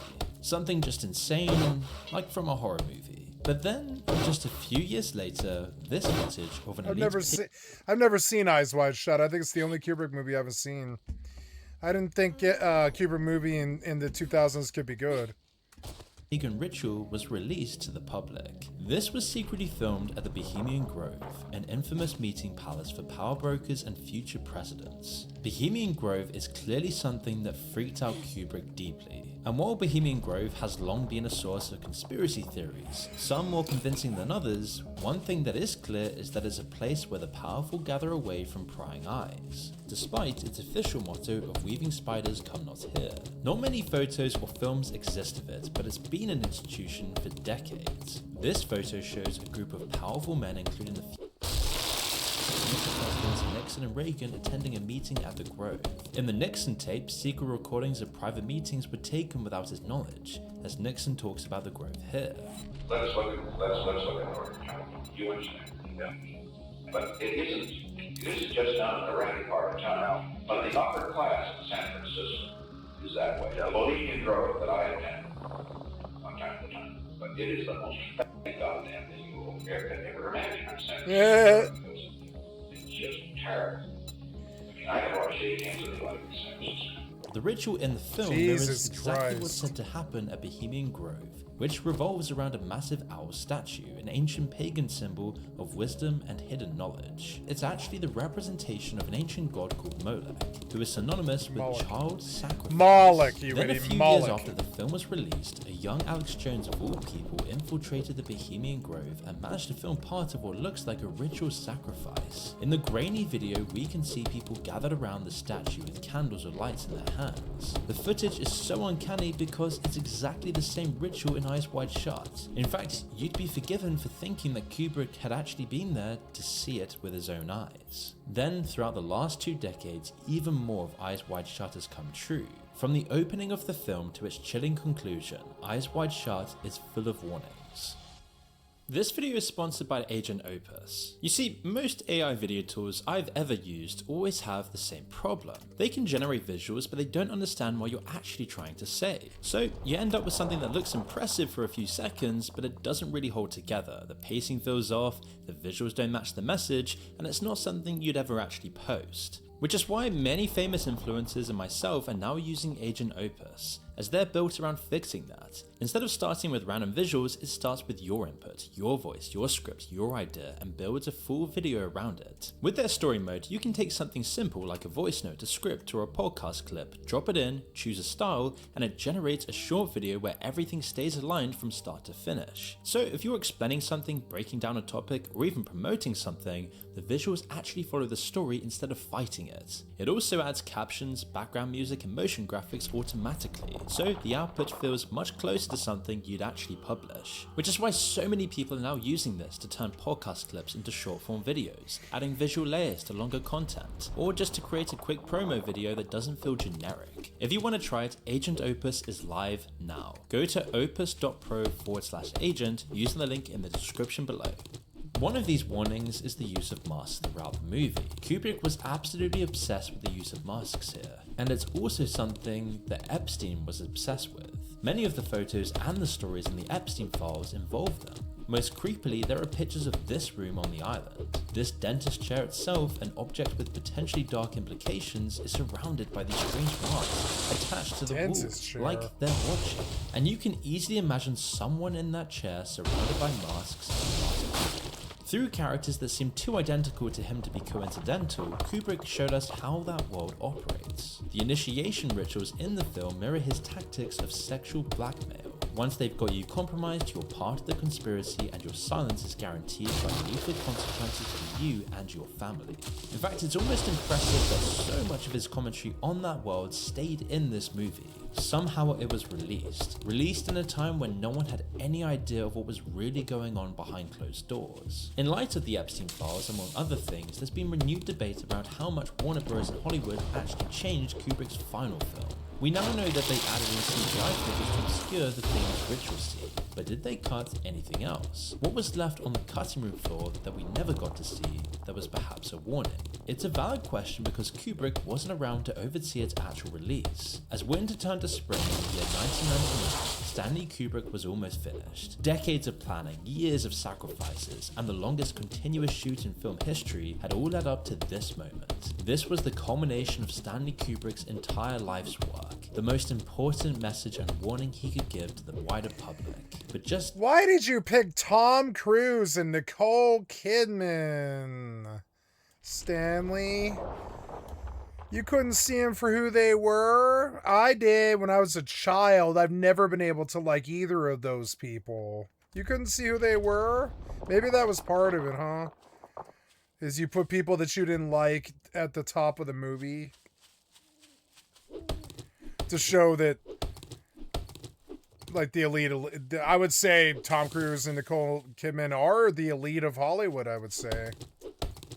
Days after showing Eyes Wide Shut to Warner Bros. Executives, Stanley Kubrick was found dead.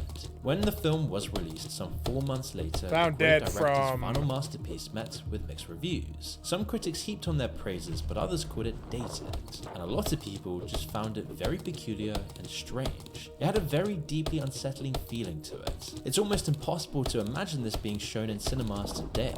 Which is why with everything we know today though, it feels more prophetic than ever. Stanley Kubrick's exploration of elite depravity and ultra power becomes more relevant with every new file dump. And as we'll cover in this video, we see the warnings in the hidden details of the film itself, as well as in the story behind the story. How Stanley Kubrick had spent the last decade of his life working on his final masterpiece and what really happened in the immediate aftermath of his death. Despite being acknowledged as the greatest director of all time by Industry Insight. Greatest director of all Time? Spielberg is much more socially acceptable than Stanley Kubrick. Spielberg. Just saying. Stanley Kubrick was highly suspicious of Hollywood. Ever since the 60s, he had detached himself from California, often choosing to create entirely new sets in London instead. This was especially true for Eyes Wide Shut. Stanley Kubrick had been obsessed with a novel called Dream Story, since at least the 1960s, even earlier by some accounts. But other projects always got in the way, maybe he didn't feel ready to properly tackle it. It wasn't until the decades passed, he experienced things we can only imagine, and saw the true realities of how the elites work, that Kubrick began working on the film in 1994, dropping all of his other projects simply to focus on this.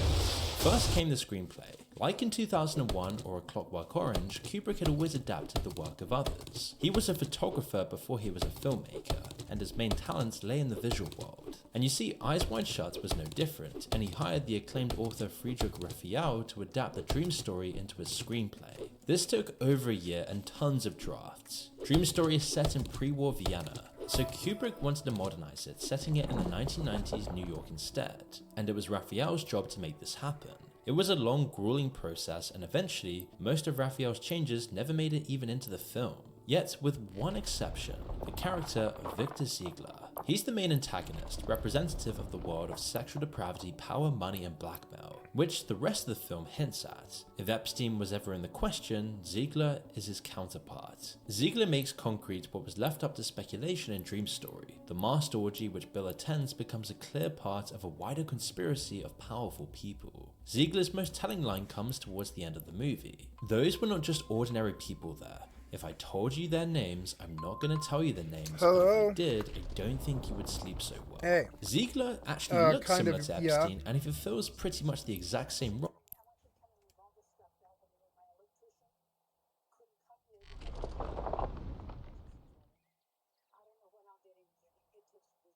Okay.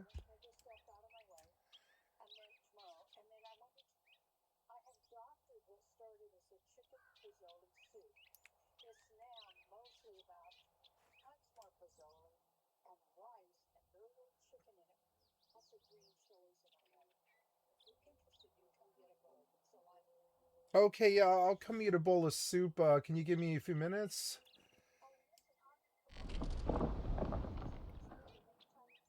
Okay, it's going to be a bit. I'm in a group op right now with 20 people, and I don't want to leave them.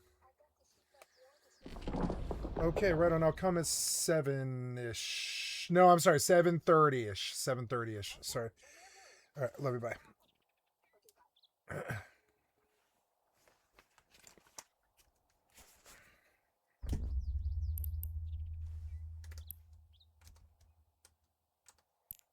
Role that Epstein did in real life. In the film, he's at least a level above Bill. Bill is a working man. He may have reached the top of regular society as a respected doctor, but he still exists as a normal person with a salary and an apartment that looks like a regular family home.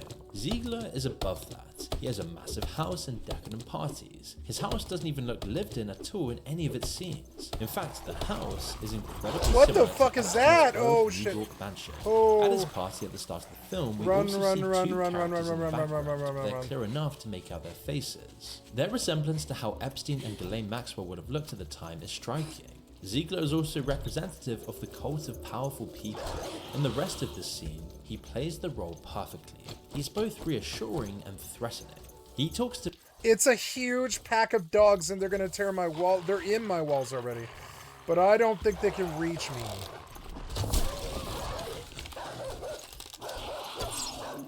Can they? Can they reach me? I don't think so.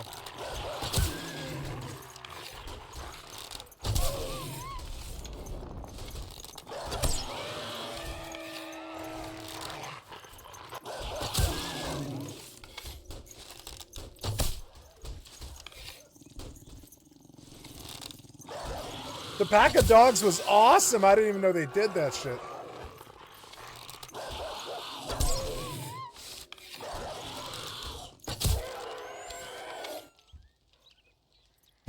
Four or five dogs. How did they get through the fence? How did they even do it? Did they jump? They must have walked on top of each other, I guess. Well, I'll take the meat. Good dog meat here. Yeah, give me some. Oh. Oh, that's not so good. I don't know. Maybe. Oh, it's a zombie, is it? Oh.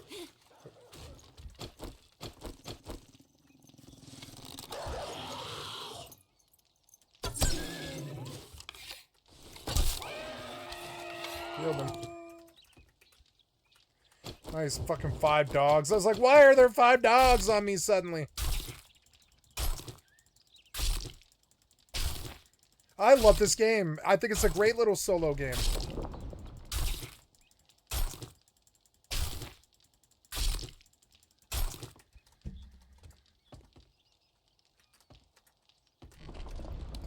Oh, I want an animal fat, damn it. I'm 14. Do I have any points? Yeah, I do.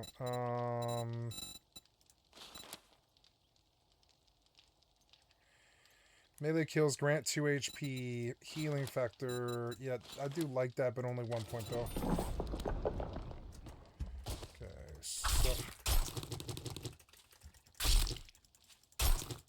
to Bill like he has his best interests at heart, like he's trying to protect him, weaving him a story about how nobody was really hurt because of his actions. The girl that seemingly saved Bill from the cult died because she was an addict, and it was bound to happen. The jazz pianist that Bill manipulated to get into the cult's ritual is apparently safe with his family. he definitely hasn't been kidnapped or murdered, even though Ziegler refers to him in the past tense in this scene. These are almost certainly convenient lies. Bill has seen the dead woman himself. He knows from talking to regular people that the pianist was kidnapped and beaten. But the subtext is clear. Submit to these lies or I won't be able to protect you.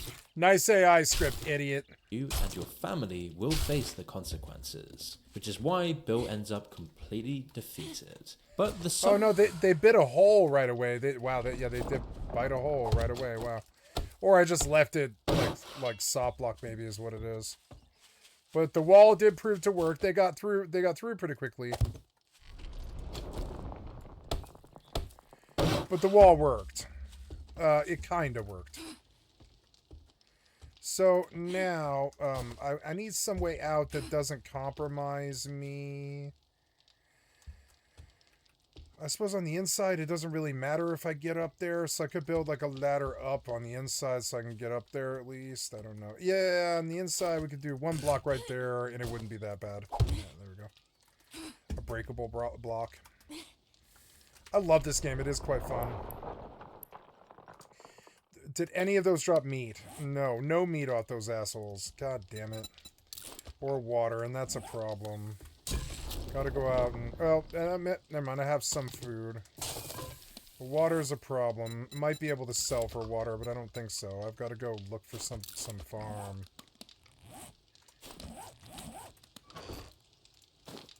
Five animal fat. 12 animal fat. What is it again for torch? It's like...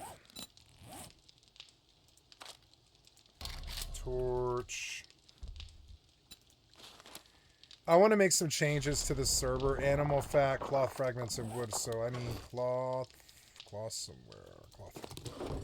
Make me as many torches as you can.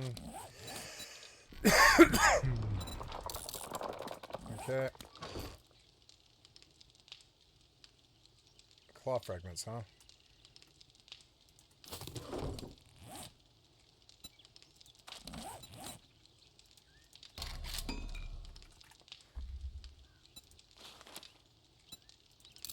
Oh, cotton. Oh, do I have any cotton? No, I've been selling cotton, and I probably shouldn't have done that. I should have made, stuff out of it. Oh, well. I've got to plant those trees. That's got to happen. Let's go do that.